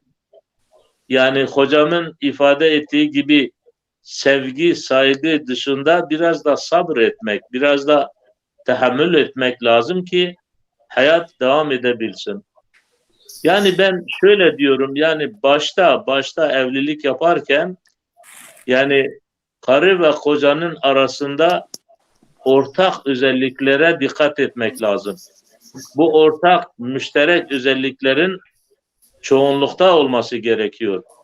Gerek örf adet bakımından hocalarımın güzel bir şekilde ifade ettikleri gibi, gerekse başka yönlerden ortak özellikler çoğunlukta olması gerekir ki hayat devam edebilsin. Bir de yani sosyal medyanın bu yani boşanmalar konusundaki etkisi nedir? Elbette ki çoktur yani. Yani biz televizyonlara artık bakamaz olduk. Bazı programlar var, vallahi insan utanıyor. Yani o programları seyretsin, dinlesin. Yani ayrılmak şöyle dursun. Yani kadıncağız gitmiş başka biriyle, kocasından ayrılmadan başka biriyle, belki siz de hepiniz bunu biliyorsunuz, biriyle ilişki, yani aşk-ı memnu falan dedikleri şey, ve onları getiriyorlar televizyonda da bütün millete seyrettiriyorlar. Yani bunların engellenmesi lazım diye düşünüyorum. Yani demin hocamın dediği gibi Diyanet nerede? Veyahut yöneticiler nerede? Bu ne ahlaksızlık ya? Yani hakikaten yani insanlığa bile uymayan şeyler yani televizyonlarda cereyan ediyor. Ve onlar bu millete gösteriliyor. Böyle olunca insanlar da bu tür şeylere baka bu ne oluyor? Alışkanlık haline alıyor ve kadınlara, erkeklere tesir ediyor. Onlar da onlar gibi yaşamaya çalışıyor yani. Yani gerçekten çok kötü bir zamanda yaşıyoruz. Çok kötü şeyler yaşanıyor. Maalesef yaşanmakla kalınmıyor. Eskiden bunlar gizli tutuluyordu. Televizyonlar vasıtasıyla bunlar halka gösteriliyor. İnsanlar da işte bundan etkilenerek maalesef işte onlar da aynı şeyi yaşıyor. Bir de ben bilmiyorum, bunu da söyleyeyim. Yani eskiden mi daha çok mesela ayrılıklar falan oluyordu, şimdi mi? Mesela eskiden, yani şundan 50 sene önce veya 40 sene önce damat adayı hiç, yani evleneceği kızın yüzünü görmediği halde babası giderdi, isterdi, getirirdi. Böyle evlilikleri ta pazara kadar değil, mezara kadar devam ediyordu. Fakat şimdi ise flört dediğimiz gayrimeşru ilişkiler, buna benzer şeyler, yaşadıkları birbirimizi iyi tanıyalım, şöyle yapalım, böyle yapalım. Bunların neticesinde bence en çok ayrılıkların, en çok boşanmaların yaşandığı şeylerdir. Yani bu ne demek? Yani biraz ürf ve adetin de insan üzerinde etkisi çoktur. Mesela önceden baba çocuğundan daha iyi düşünebiliyordu. Çocuğunun menfaatini kendisinden daha iyi biliyordu. Tecrübesinden dolayı. Herkes de gidip herkesin kızını, yani oğluna istemezdi. Veyahut baba kızını herkese vermezdi. Düşünürdü, taşınırdı. Yani danışırdı. Efendime söyleyeyim, iyi bir aile. O ailenin mazisine bakardı. Bu ailenin mazisinde ne var ne yok geçmişinde. Böyle belli başlı aileler vardı. İşte ondan dolayı efendime söyleyeyim evlilikler devam edebiliyordu. Fakat şimdi kimse bunları takmıyor. Böyle araştırılmıyor. Sadece fiziksel yönü tercih ediliyor. Veyahut maddiyatı tercih ediliyor. Yani ben araştırdığım kadarıyla maddeten durumu iyi olan insanlar, bence yani onlarla yapılan mesela evlilikler pek netice almıyor yani. Gerek kız tarafı gerek oğlan tarafı. Oğlan tarafı benim yani bildiğim, tanıdığım çok temiz insanlar. Ne zaman biraz maddede biraz durumları iyileşti, gizli evlilikler falan yapıyor, eski hanımını bırakıyor. Aynı zamanda kız tarafından da bu tür şeyleri çok görüyoruz. Onun için bu denklik konusu, demin hocam bir şey söyledi. Ben ona şu manada katılmıyorum. Denklik yani ailelerin birbirinden üstün olması, daha iyi olması demek değildir. Çünkü Kur'an ifadesi inne ekremekum indallahi etkakum. Allah yanında en iyiniz, yani en müttaki olanınızdır. Burada evlilik çok önemli bir müessese olduğu için İslam bu denklik şeylerini getirmiş yani. Devam edebilmesi için bazı kurallar, örf adetler birbirini tutması gerekir. Örneğin mesela bizde hala bir gelin efendime söyleyeyim kayınpederiyle bir sofraya oturamıyor. Bu bir adettir. Dini şeyi yoktur bu meselenin. Bazen adetler yani çok baskın oluyor. Hatta Hazreti Peygamber'in hayatına baktığımız zaman en çok zorlandığı şeyler adetleri kaldırmaktır. Onun için yani örf, adetler birbirine uymalı. Uymalı ki evlilik devam edebilsin. Birbirine uymadığı zaman devam etmez. Mümkün değil yani. Yani bu saydığımız sebeplerden dolayı bu bir de zaten işin başında söyledim, takvanın, imanın, Allah korkusunun olmadığı ve yani namus mefhumunun tam manasıyla bilinmediğinden dolayıdır. Hani İslam'a baktığımız zaman İslam 4 şeyi muhafaza için gelmiştir. Dini muhafaza etmek için, ırzı muhafaza etmek için, nefsi muhafaza etmek için, aklı muhafaza etmek için. Yani insanlar bunlar için savaşabiliyor, bunları müdafaa etmek için. İşte bunlardan namus meselesi tam iyi yani anlaşılmadığından dolayı maalesef işte bu tür şeyler yaşanıyor yani. Benim Teşekkür ederim hocam. bildiklerim bunlardan ibaret. Abdullah hocam, hocama ben o bir kısa izah edeyim. Yani ben ona denkliğe karşı değilim. Hani kadın şu şartlar için Yani denklik şu demek değildir. Biri diğerine üstün olmak demek değil. Yani evliliğin sürebilmesi için. Şu özellikler için Efendimiz sallallahu aleyhi ve sellem buyuruyor. Diyor ki şu hasletler varsa bunun için diyor kadın nikahlanır. Fakat ilk üçünü de dördüncü özellikle Efendimiz zaten onu kaldırır diyor. Ahlaklı olanı tercih edersen diyor kar edersin. Zaten yani orada son özellik diğer üçünü de aslında rafa kaldırıyor. Yani o özelliğe de baktığımızda mesela anlaşılıyor. Yani onu demek istedim.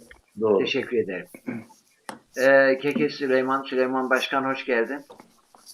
Hoş bulduk hocam. Hepinize hayırlı akşamlar. Hayırlı akşamlar. Nasılsın? Yayınlar. Bütün seyirci arkadaşlara da hayırlı akşamlar diliyorum. Evet. Şimdi Allah razı olsun. Senin Süleyman sorunu hocam, burada Allah razı sormayacağım. Cümlemizin. Soru göndermişsin. O sorunu sormayacağım. Onu sonra sen Burhanettin Hoca'ya sorarsın. Ona ben cevap vererek, ona cevap vererek başlayacağım. Ama hocam ondan önce şöyle biraz izleyicilerimiz bir nefes alsınlar. Keke Süleyman geldi. Keke Süleyman nasılsın? İyi misin? Allah razı olsun. Sağ ol hocam. Teşekkürler. Sizler de iyisiniz inşallah. Şimdi Keke Süleyman sen ilk eşin vefat etti. İkinci eşinle birliktesin. Çok başarılı bir evlilik devam ettiriyorsun. Örnek bir evlilik hayatın var. Uzaktan gördüğümüz kadarıyla evin içindeki kavgaları ben bilmiyorum yani. Şimdi bu sıfatınla başarılı bir evlilik sürdüren bir insan olarak izleyicilerimize evlilikte eşlerin sevgi ve saygılarının artırılması için neler tavsiye edersin? Kısa cümlelerle. Teşekkür ediyorum. Sağ olun. Ben şöyle bir şey söyleyeyim. Evlilik fedakarlık isteyen bir müessesedir. Önce fedakar olacaksınız. Yani eşler birbirlerine karşı fedakarca davranacaklar. Ben basit bir örnek vereyim. Madem siz konuyu benden açtınız, ben de bununla ilgili bir şey söyleyeyim. Benim rahmetli eşim son rahatsızlandığı zaman 7 yıl etmeden mücadelemi verdim. Balıkesir'den Bursa'ya 7 yılda götürüp getirdim. Yani Cenab-ı Allah'ın takdiri vadesi dolduğu için yapabileceğim bir şey yoktu. Neticede bir eş olarak ben üzerime düşeni yaptım gibi geliyor bana ve o görevimi yerine getirdiğim için Cenab-ı Allah sonradan bana yine iyi bir eş nasip etti. Şimdi o eşle beraber evliliğimi devam ettiriyorum. Yani kısacası şöyle diyeyim hocam, evliliğin en önemli şeyleri eşlerin birbirine karşı fedakar olması lazım. Yani ufak şeylerden sorun çıkarmamaları lazım. Yok ben geldim evde niye yemek yoktur? Aha tapırap giriş. Olur mu böyle bir şey? Bizim bunu yapmasına rağmen evliliklerini devam ettirebiliyordular. Bunu yapmalarına rağmen. Neydi? O zaman biliyorsunuz ekonomik sıkıntılar var. Gerçi günümüzde de ekonomik sıkıntılar var. Boşanmaların hemen diyebilirim ki bak ben büyük bir oran vermiyorum. %30'u ekonomik sorundur. Ekonomik sorun. Ama %70'i de nedir biliyorsun? Kadın kendini üstün görüyor, erkek kendini üstün görüyor. Boşanmalar da bundan kaynaklanıyor. Yani bir defa eşler arasında bana göre üstünlük yoktur. Eş büyük olsun, erkek olsun, kadın olsun. Neticede ikisi arkadaş, eş, ne bileyim yani meyveleri olan çocuklarının anneleri, babalarıdır. Bunların iyi geçinebilmeleri için birbirlerine karşı saygılı olmaları lazım ve birbirlerine karşı tahammülkar olmaları lazım. Yani ufak şeylerden sorun çıkarıp olayı boşanmaya kadar götürmemeleri gerekir. Ben tabii biraz önce bir ironi yaptım. Belki bizi izleyen arkadaşlar yanlış anlayabilir. Benim asla öyle bir ikinci eş O gibi bir ironi söz miydi? konusu. Ama ben Sen ciddi hakkını, anlamıştım yani. sen hakkını Keke kullanmışsın Süleyman zaten. Keke Süleyman ben ciddi anlamıştım yani ironi şaka anlamamıştım. Eyvallah, eyvallah. Olabilir hocam, olabilir. Siz yine de benim o soruma cevap verin. Ben o Allah soruma ıslah cevap etsin. Allah ıslah etsin efendim diyelim. Ne diyeyim ben? Amin. Evet. Keke Süleyman böyle bir bestenle şöyle Burhanettin hocama geçiş yapabilir miyiz? Bir besten var mı hazırda? Eyvallah. Bırak hocam demin bir anne üzerine dedi bir şey söyle. Ben bu bir anne şiirini o ilk zamanlar yazmıştım. Eğer müsaadeniz olursa ben onu size okumaya çalışayım. Eyvallah. Buyurun. Keremkir. Eyvallah hocam, teşekkür ederim. Daye çile çimuna daye mına tdelale tdelale cigermına daye mına tdelale cigermına daye mına ezni ve şahana lena daye mına tıhasemet mübermena tıhasemet mübermena daye mına tıhasemet mübermena daye mına önce kahır tığuncana daye mına mahalalı kırbon bana mahalalı kırbon bana daye mına mahalalı kırbon bana daye mına kadir kıymetini zuna daye mına avkelin guntıravena avkelin guntıravena daye mına avkelin guntıravena daye mına. Allah razı olsun. Allah razı Allah olsun. Allah razı razı olsun. olsun. Allah razı olsun. Nasihat, afiyet bütün inşallah. Ne yapıyorsun inşallah hocam? Amin. Eyvallah. Burhanettin hocam. Buyurun. Bir arkadaşımız Panzazaycin bu muzlu arkadaşımız kenz nedir biriktirdikleriniz dağlanacaksınız ayetini nasıl anlıyorsunuz diye bir soru var. Onun dışında Fatma Hanım'ın bir sorusu çok eşliğe ne diyorsunuz diyor. Öbür taraftan yine Fatma Hanım'ın özellikle kızlara sorulmadan başlık karşılığında istenilmeyen evlilikler konusunda açıklık getirir misiniz diyor. Bir de burada Cumali Hocam böyle söz arasında bahsetmişti.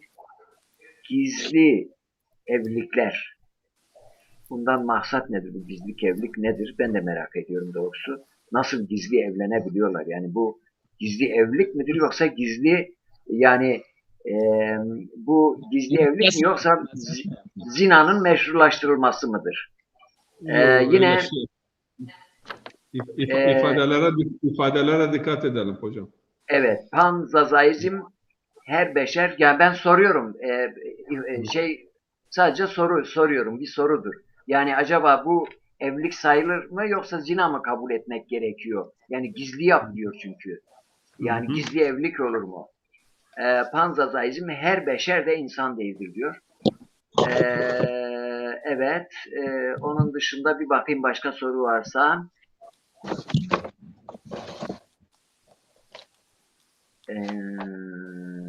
Evet, soru olarak bakıyorum. Evet. Evet. Bakıyorum. Evet, bunlar sorulardı.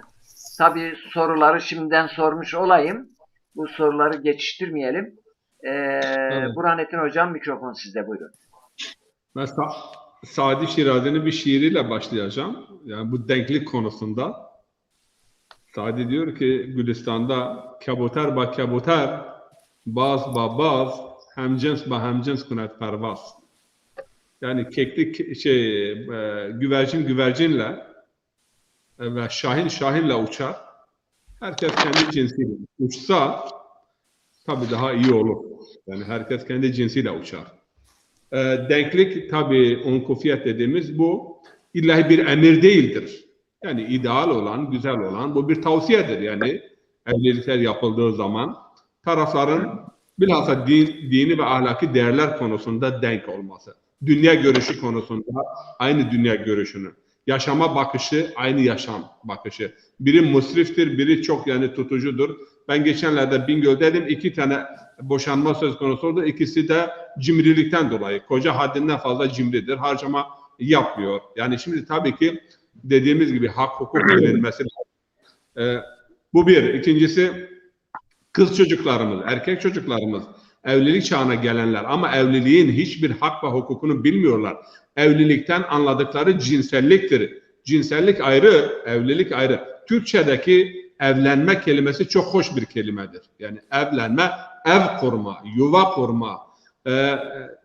Nureddin hocamız hem Kürtçe hem Zazaca iyi bir noktaya dikkat etti. Bu dil açısından, etimoloji açısından, yani kadının hayat ile irtibatı hakikaten hoşuma giden bir nokta oldu. Çünkü ben Almanca'ya da baktım bugün, yani hayratın ne demek?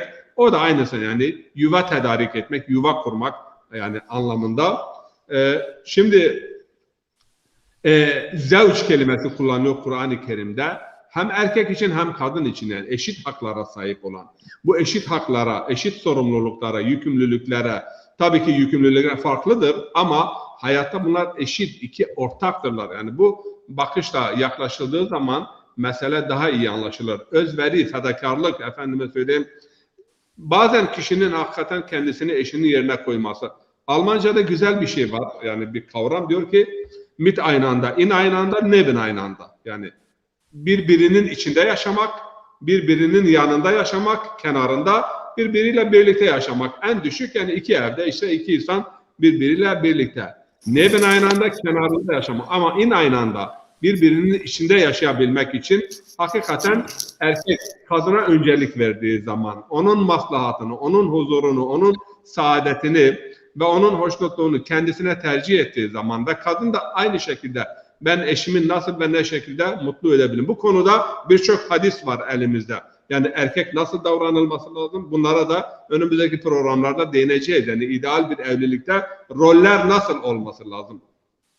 Bu çok önemli. Ama bugün Bediüzzaman'ın güzel bir şeyi var. Yani bir mecizesi var. Arapça diyor. Bilmiyorum başkasından mı almış yoksa kendisinden mi? Diyor ki İzâ te'ennese ricâlu bittehevvus tereccelen nisâ'u bittevakkuh. Yani erkekler hevesleri peşine düşüp de yani kadımsa hareket ettikleri zaman kadınlar da yani o ar ve haya, yüzsüzlük ve bu defa erkekleşmeye başlarlar. Hakikaten bugün toplumda biz bu durumu görüyoruz. Feminizm aslında bir yönüyle de erkekleşme, erkeğin rolünü üstlenme ve erkekten intikam alma. Diğer taraftan kadınlara yönelik de eleştirilerimiz çok yani. Şimdi hep erkeklere yönlendirmeyelim. Bakın kadınların giyimine bakın, kuşamına bakın, tıraşına bakın. Yani kadınlarda erkeksi olma, erkek gibi hareket etme. Eskiden hatırlıyorum yani kadın bir saat takardı, nazik, kibar, giyimi nazik var. Şimdi bugün bir saat takıyor da erkeğin saatinin 2 misli. Giyiminde erkeğin elbisesini giyiniyor. Saç tıraşında erkeğe benzemek istiyor. Kadın kadındır, erkek erkektir. Ya buna da dikkat etmek lazım. Ve kadın erkekleşmeye başladığı zaman hayatın tadı kaçar. Evin içerisinde huzur kalmaz. Konuşma uslubundan tutur. Hareketlerinden, jestlerinden, mimiklerinden, giyiminden. Bunun yanında bir de ekonomik bağımsızlık geldiği zaman bunu da görmek lazım. Ve kadınlardaki ekonomik bağımsızlık veya ekonomik güç sağlıklı bir şekilde kullanılmadığı, sorumlu bir şekilde kullanılmadığından dolayı bazen kadınlarda bir isyan, bir tuğyan, yani ortaklığa aykırı hareketlere sevk edebiliyor. Emansipasyon denilen husus Avrupa'da biz biliyoruz 2. Dünya Savaşı'ndan sonra yani kadınların iş hayatına atılması, kadınların da para sahibi olmasıyla birlikte kadın erkeği, erkek kadını dinlememeye başladı ve hıyanetler oluşmaya başladı. Benim kontom, senin konton. Bu uygulama şimdi memleketimize de yansıyor. İslam dininde kadının ne kadar geliri olsa erkek nafakadan sorumludur. Erkek ailenin geçiminden sorumludur. Bu çok yerli yerindedir. Çünkü erkeğin elinden çıktığı zaman kontrol ve bir kontrol mekanizması olmadığı zaman benim de param var, benim de kontom var. Yani ben mecbur muyum işte filan saate eve gelmeye? Biz bunlara hep tanık oluyoruz, şahit oluyoruz. Bütün yükü de erkeklere yüklemenin de doğru olmadığı kanaatindeyim. Çünkü işin içerisinde olan bir uzman olarak, bir kişi olarak görüyorum. Rollerin değişmesi. Mesela bu da boşanmada çok önemli bir husustur. Çapraz roller var. Çapraz roller kadın yani erkek bir şey diyor, bir strateji var. Kadın tam tersine veya rollerin değişmesi var. Birçok ailede kadın erkeğin rolünü almak istiyor. Onun rolünü oynamak istiyor. Çocukların terbiyesi açısından da çok kötü ve karşılıklı saygı dediğimiz önemli. Biz dedik büyük aileler evleniyor. Yani en önemli sıkıntı sorunlardan birisi de gelin eşinin babasını veya kardeşini veya ailesini bazıları var ki görmek istemiyor veya mesafe koymaya çalışıyor. Ya kendine yapılmasını istediğin şeyi eşine de onu gör. Yani buna altın kural deniliyor. Dünyada bütün dinlerde var olan bir kuraldır. Sana nasıl davranılmasını istiyorsan başkalarına da o şekilde. Hangi davranışı kendi için iyi görmüyorsan onu eşin içinde. Ama yani kendi aileme çekeyim, kendi tarafıma çekeyim, mesafe koymak, aileden uzaklaştırma bu gibi yani bunlar hem dinidir hem kültüreldir. Bakın sevgili peygamberimiz ne diyor? Yani bu sözden daha güzeli yoktur. Sizi dünyaya getiren bir babanız var, bir de kızınızı size veren babanız vardır. Yani kayınbaba da baba hükmündedir. Aynı şekilde sizi dünyaya getiren bir anneniz var ve size kızınızı dünyaya veren bir anneniz var. Yani boşanma dahi söz konusu olursa İslam dininde kayınanne ile damat arasındaki irtibat ve mahremiyet kıyamete kadar devam ediyor. Hatta bazı fıkıhlarda kayınanne vefat ettiği zaman damadın onu gömmesi çocuklarına göre daha evladır. Onun felsefesine tabii şimdi girmek istemiyorum. Bütün bunlara dikkat edilmesi lazım. Yani bu hassasiyetlere dikkat edilmesi lazım. Ailenin sağlıklı bir şekilde idamesi için hakikaten onlarca yani peygamberimizden, büyüklerimizden onlarca hadis var, rivayet var, söz var. Onları tabii inşallah bu programda değil, gelecek programımızda teker teker ele alacağız. Şimdi şeye gelince, bu Fatma Hanım ikinci defadır herhalde bu soruyu soruyor. Çok evlilik veya işte çok evliliğe ne diyorsunuz? Çok evlilik emirdir, ne bir tavsiyedir, bir not durumdur. Yani bir efendime söyleyeyim aciliyet durumu. Bir memlekette savaş, kıyım olursa ben geçenlerde Irak'a gittim. Irak'a geldikten sonra bir makale yazdım. 1 milyon kadın Irak'ta kocasını kaybetmiştir son 15 sene içerisinde. Şimdi bunlara sosyal devlet de yoktur. Siz Almanya'da yaşıyorsunuz. Sosyal devlet de yoktur. Yani bu kadınların birçoğu kendi üzerinde bir sığınak arayışı içerisindedirler. İmkanlar da yoktur. Yani eğer o toplumda hali vakti yerinde olan, adaleti temin edebilen insanlar, yani bu kadınlara sahip çıkmazsa, bu kadınlar her halükarda hem insandırlar, cinsi ihtiyaçları vardır. Eğer şer'i bir çerçevede buna bir çeki düzen verilmezse, bunlar yine gizli yollardan, yine erkek evli olanlarla irtibata geçeceklerdir de gayrimeşru yollarla, nesil karışması, bunu da bu şekilde kabullenmemiz lazım. Yani bazıları hoşlanır veya hoşlanmaz. Bakın bir örnek vereyim size. İkinci Dünya Savaşı'ndan sonra Almanya'da yaşıyorsunuz Fatma Hanım. İkinci Dünya Savaşı'ndan sonra biliyor, Almanya'da 5 milyon insan, 6 milyona yakın erkek insan öldü. Ve Almanya'da Bonn'da kadınlar yürüyüş yaptılar. Ve dediler ki 2 evliliğe, 3 evliliğe izin verin. Ve sloganları neydi bu kadınların? Halbe man besa asni. Yarım adam hiç yoktan daha iyidir. Yani en azından bir yarım adam olsun. Yani bu işte İslam'ın bu 2-3 evlilik. Bu not durumdur. Bu acil bir durumdur. Bir savaş durumudur. İslam'da evlilik, ideal evlilik birdir. Kur'an-ı Kerim 2 evliliği de 1001 şarta bağlamıştır. Eğer adaleti temin edemiyorsanız duygusal olarak her hususta. Ama bazen de kadınlar sanki bu hep erkeklerin menfaatinedir. Kadınlar yani hak hukuk konusuna gelince mangalda kül bırakmazlar. Ama bu kadın da senin hemcinsindir. Kadınlar biraz bu konuda fedakarlık gösterseler ne olacak yani? Bunu da söylemek lazım. Yani bu da kadın değil midir? Burada Almanya'da geliyorlar bu konular tabii devlet yardım ediyor. Devletin yardım etmesiyle onun cinsel ihtiyacının temini ayrı farklı şeylerdir. Şimdi yaşadığım şehirde Hamburg'da geçen ben bir istatistiğe baktım. Hamburg'da 60.000 tane kadın fazlalığı vardı. Şimdi bu kadınlar yani ya evlenecekler, evlenmezlerse yine evli olan birisiyle ilişkiye geçeceklerdir. İslam'ın çözümü şudur. Bir üniversitede bir konferans verdim. Bir Amerikan hocamız da vardı, 2 de Alman. Dedim İslam'ın çözümü budur. Yani sizin çözümünüz nedir? Sonra konuşalım. Yani çözüm nedir? Çözüm üretmek lazım. Eğer bir savaş durumu, bir felaket durumu ki genelde erkekler öldürülüyor, ölüyorlar. Yani bu durumda bu bir çözümdür. Hali, vakti yerinde olanlar 2 evlilik yapabilirler. Yapabilirler. Ama evet hocam. Bu bir. Diğer bir yani, evet. Diğer bir noktada bu boş kızın rızası alınma. Kızın rızası alınmadan zaten nikah caiz değildir. Yani evlenen kızın koca nikah kıyarken kızım senin üzerinde bir baskı var mıdır? Zorla bir evlilik var mıdır? Veli zorla kızını evlendiremez kesinlikle bu. İstemediği birisine veremez. Çünkü hayat onun hayatıdır.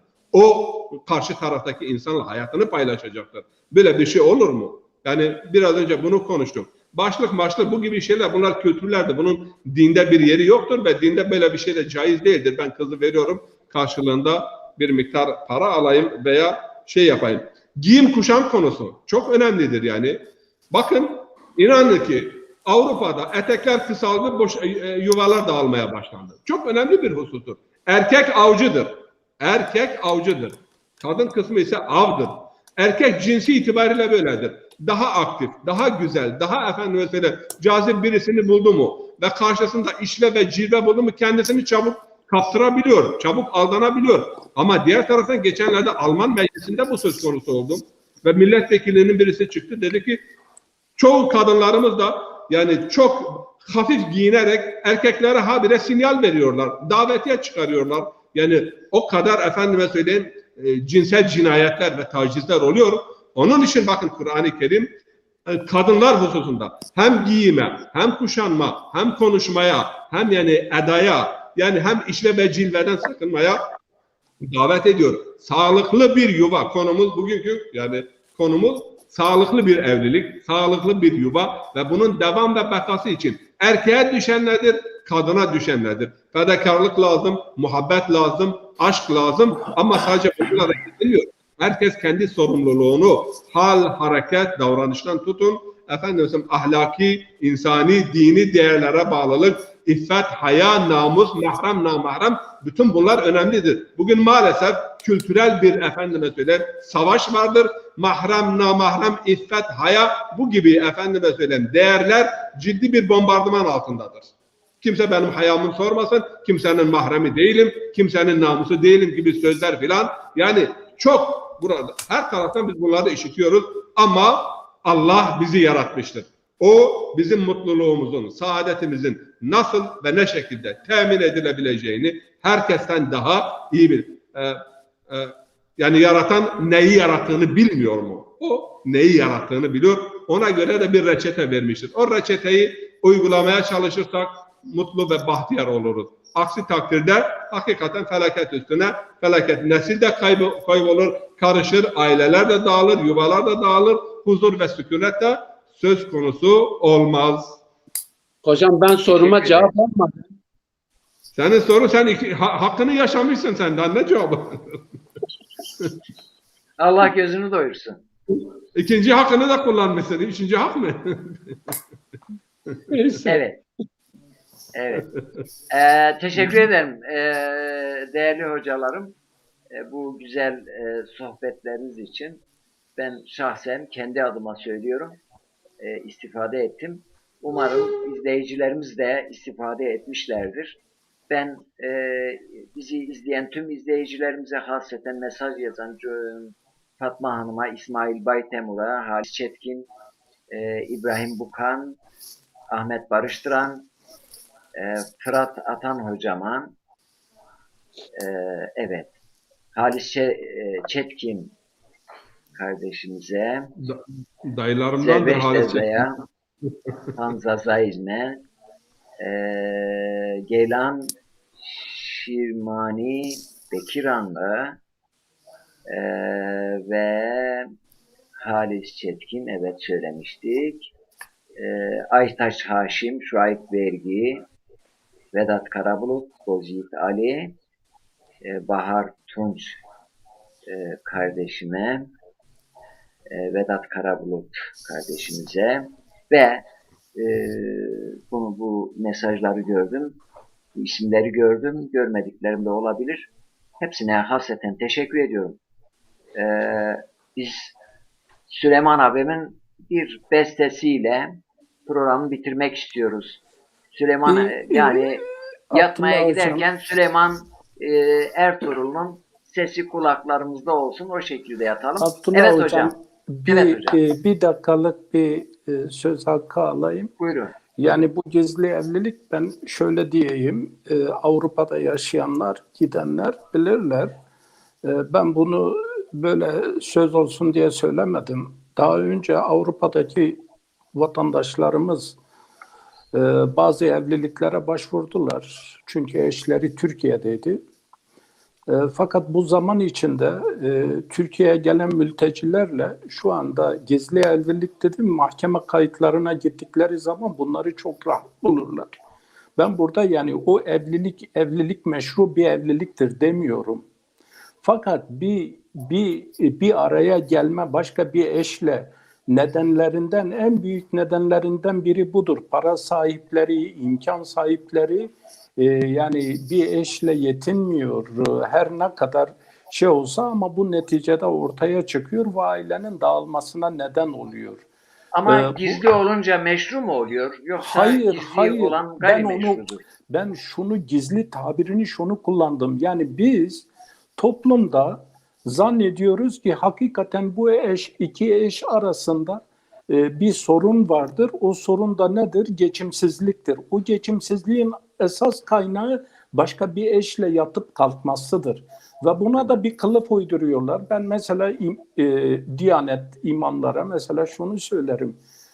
Bence resmi kağıdı getirmeyen hiçbir insanın nikahı kıyılmamalı. Yani dini nikahı kendine şey ederek, bir perde yaparak ben nikah kıydım. Dini nikah lazım. Şimdi bu ise onun hukuksal açıdan haklarının kaybını netice veriyor ve ondan sonra da ailelerin dağılmasına sebebiyet veriyor. Yani ikinci çünkü resmi değildir, gayri resmidir. Sadece mesela diyor ben dini nikah kıydım. Ya dini nikah, bunun neresi dini? Bunun neresi dini? Ben onun için dedim yani gizli evlilikler bu toplumumuzda çok yaygın bir haldedir. Ve bunun şu anda ciddi mahkeme kayıtlarına, boşanmalara bakıldığı zaman bunun ortaya çıkacağı Evet. çok nettir. Bunu Evet. ifade etmek istiyorum. Teşekkür ederim. Şu Nurettin cümleyle Hocam. bitireyim. Şu cümleyle Buyurun. bitireyim. Genellikle eşler arasındaki geçimsizliğin kaynaklarından biri de taraf ailelerdir. Taraf aileler yapıcı olmaktan ziyade kızını o üstün tutuyor, diğeri de oğlunu çekiyor. Çekince de ip ortadan kopuyor yani. Evet. Bence onu Bu bilinen, onlara çok bilinen, çokça evet, vakı olan bir husus. vakı olan bir şeydir. Bizim Evet. buyurun. Sevgilerimi, Nurettin Hocam, saygılarımı merakımı sunuyorum. mazur görün. Ben size sorayım. Gizli nikah, gizli evlilik olur mu yani? Dinen böyle bir şey var mı böyle? İslam hukukunda gizli bir nikah, gizli bir evlilik. Böyle bir şey var mı? Hocam nikah gizli olamaz. Nikahın ilanı vardır. Hani düğün niçin yapıyoruz? İlan. Yani herkes bilsin. Nikahın mesela dine göre Şahidi var. camide diyor, camide kılınması sünnettir diyor. Hele camide cuma günü tercih ediliyor. Niye? O köy, o mahalle halkının önünde, şehadetinde kıyılması lazım ki herkes bilsin bu iki kişi birbirleriyle evleniyor. Yani evlenmiştir. Yani biz nikahı böyle biliyoruz ama Evet. gizliden gidip şey yapıyorlarsa bu ahlaksız bir davranıştır. Aileye yani İslam'a uymayan bir davranıştır. Bu kadarını söyleyebiliyoruz hocam. Şu an ben İstanbul Başakşehir'de biraz sizi güldürmek için söylüyorum. Bir hocama yani Okin şeyhlerden biri dedim ben oraya taşınıyorum. Sakın ha dedi hocam oraya taşınma dedi. Dedi orada dedi böyle dindar geçinen insanların 2-3 evlilik yaptıkları yerlerdir dedi. Sonra sen de yoldan çıkabilirsin. Böyle bir latifesi de vardı. Yani hakikaten hocam yani böyle bazen düşünüyorum. Yani İslam başka bir vadide, şu anki insanlar başka bir vadide. Evet. Yani bu namaz kılan, yani ben Müslümanım diyen, hatta kendisine ideal yapmış insanlar böyledir yani. Maalesef tanıdığım çok sayıda maalesef yani önce kendileriyle ders yaptığım, ders verdiğim nice yani insanlar vardır ki işte bu gizli evlilik falan dediği Cumali hocam o vasıtayla yuvaları falan yıkılmış, kendileri de perişan olmuş. Yani maalesef bunu yapan da işte zahiren dindar gözüken insanlar maalesef. Evet. Hocam ben bir şey daha söyleyeyim. Buyurun. Yani ben hep kadınlara taraftar konuşuyorum. Niçin? Çünkü evlilik yapılırken yani kız babasının evinden çıkarıldığı zaman hem kendisi ağlıyor hem de ağlatıyor. Annesini babasını sizin içinizde kızını everen mutlaka vardır. Hem ağlıyor hem ağlatıyor değil mi? Şimdi damat tarafına baktığımız zaman böyle bir şey söz konusu değildir. Madem ki diyorum kızcağız annesini, babasını, ailesini, akrabasını terk edip ağlayarak ve ağlatarak kocanın yanına geliyorsa bence bu koca buna çok merhametli davranması gerekir diye düşünüyorum. Bir bu. Teşekkür ederim İkincisi hocam. Cumali hocam çok güzel bir şey söyledi. Taraflar. Yani ben hayatımdaki derslerden yani konuşuyorum. Eğer anne baba kızını taraf tutarsa, desteklerse o evlilik ve yani kocanın da mesela anne babası oğullarını tutarlarsa, yön verirlerse mümkün değil. O evlilik devam etmez yani.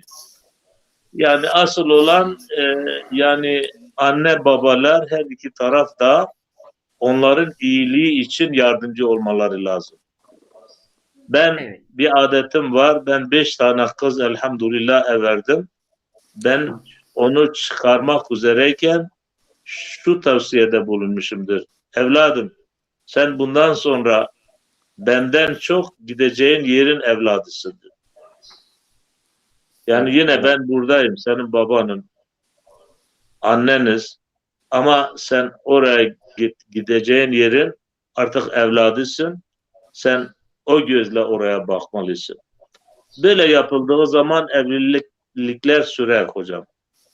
Böyle olmadığı zaman kız ne kadar akıllı, ne kadar mantıklı davransa davransın, anne baba ona arka oldu mu o evlilik yıkılmaya mahkumdur. Yani oğlan tarafı da aynen böyledir. Onun için biz yani kendi yöremizdeki insanları kastediyoruz. Biz eğer gerçekten çocuğumuzun huzurunu istiyorsak, çocuklarımızın huzurunu istiyorsak, evliliğin devamı için yani nasihatta bulunmamız lazım.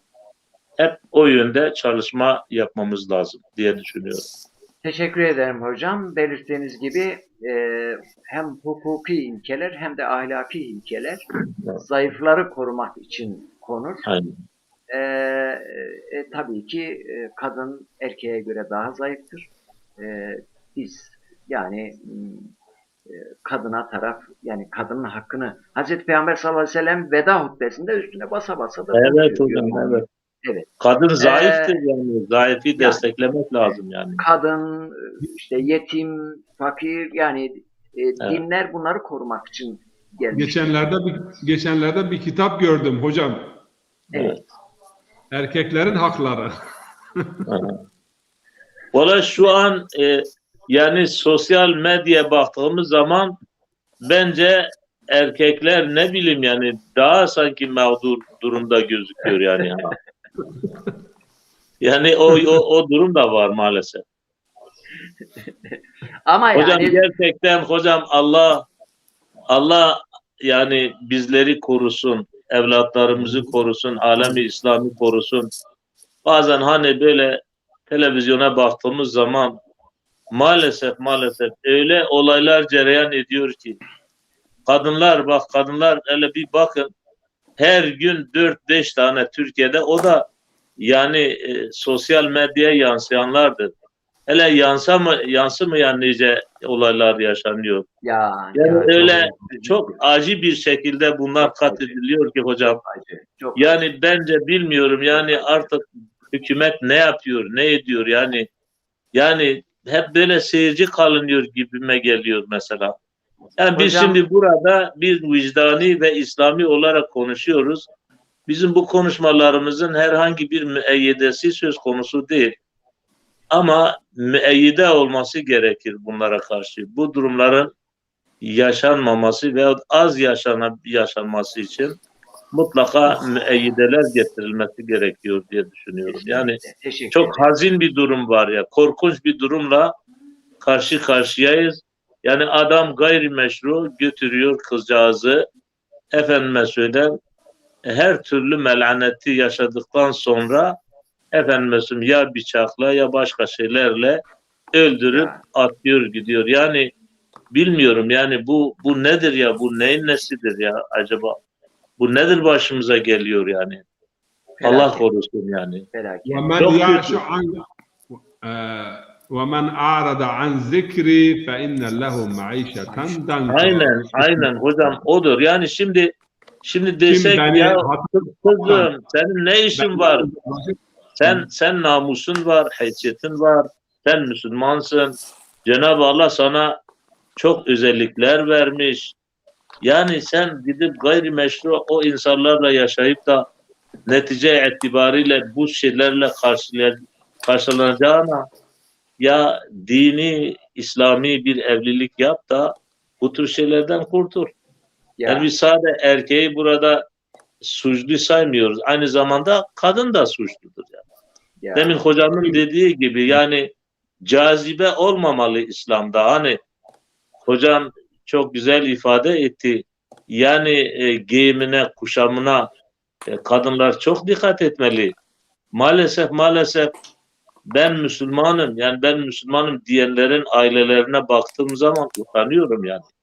Yani hakikaten Kur'an-ı Kerim'e Nur suresine baktığımız zaman yani kadınların diyor ayaklarında halhal varsa yani yürürlerken dikkatli yürümeleri lazım ki o halhalın sesiyle erkekleri veya başka kadınları rahatsız etmemeleri lazım. Yani Yani evet. yani yaşlı kadınlar diyor artık diyor adet görmekte kesilmiş yaşlı kadınlar diyor vel kavaidu minen nisa buyuruyor ya onların diyor normal örtündükleri örtü dışında bir örtüyü üzerlerine almaları daha iyidir buyuruyor Cenab-ı Allah. Yani o dikkat erkek dikkatini kesecek bir giyinmeleri lazım. Bu da çok önemli hocam. Kadın mesela kendini bir teşhir Hocam teşekkür ederim. bir teşhir malzemesi değildir yani mağazada hani gidiyorsun teşhir ediliyor bazı eşyalar hani albenisi efendime söyleyeyim çoğalsın diye kadın değil. Maalesef kadın deli olduğu zaman bu durumlarda yaşanıyor yani. Ya çeşitli Maalesef. sebepleri var. Teşekkür ederim. Keke Süleyman söz sende. Ben de şöyle bir şey söyleyeyim.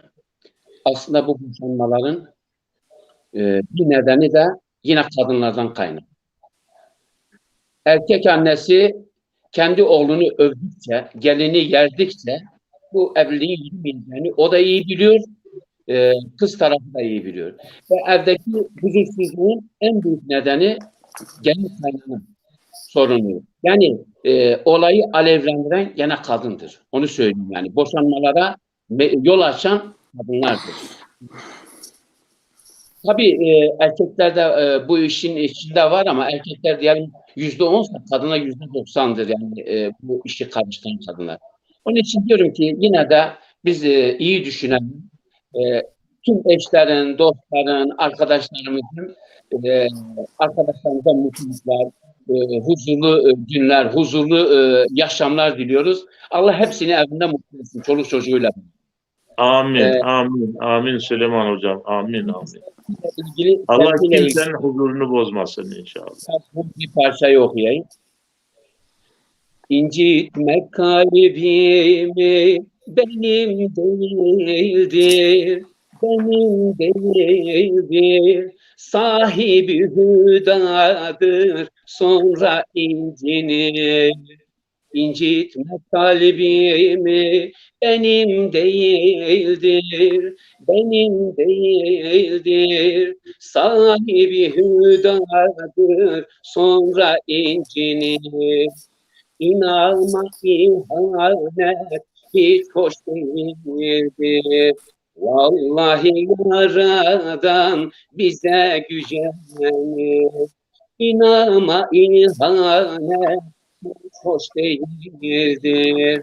Vallahi yaradan bize gücenir. Sevmek kolay değil, bunu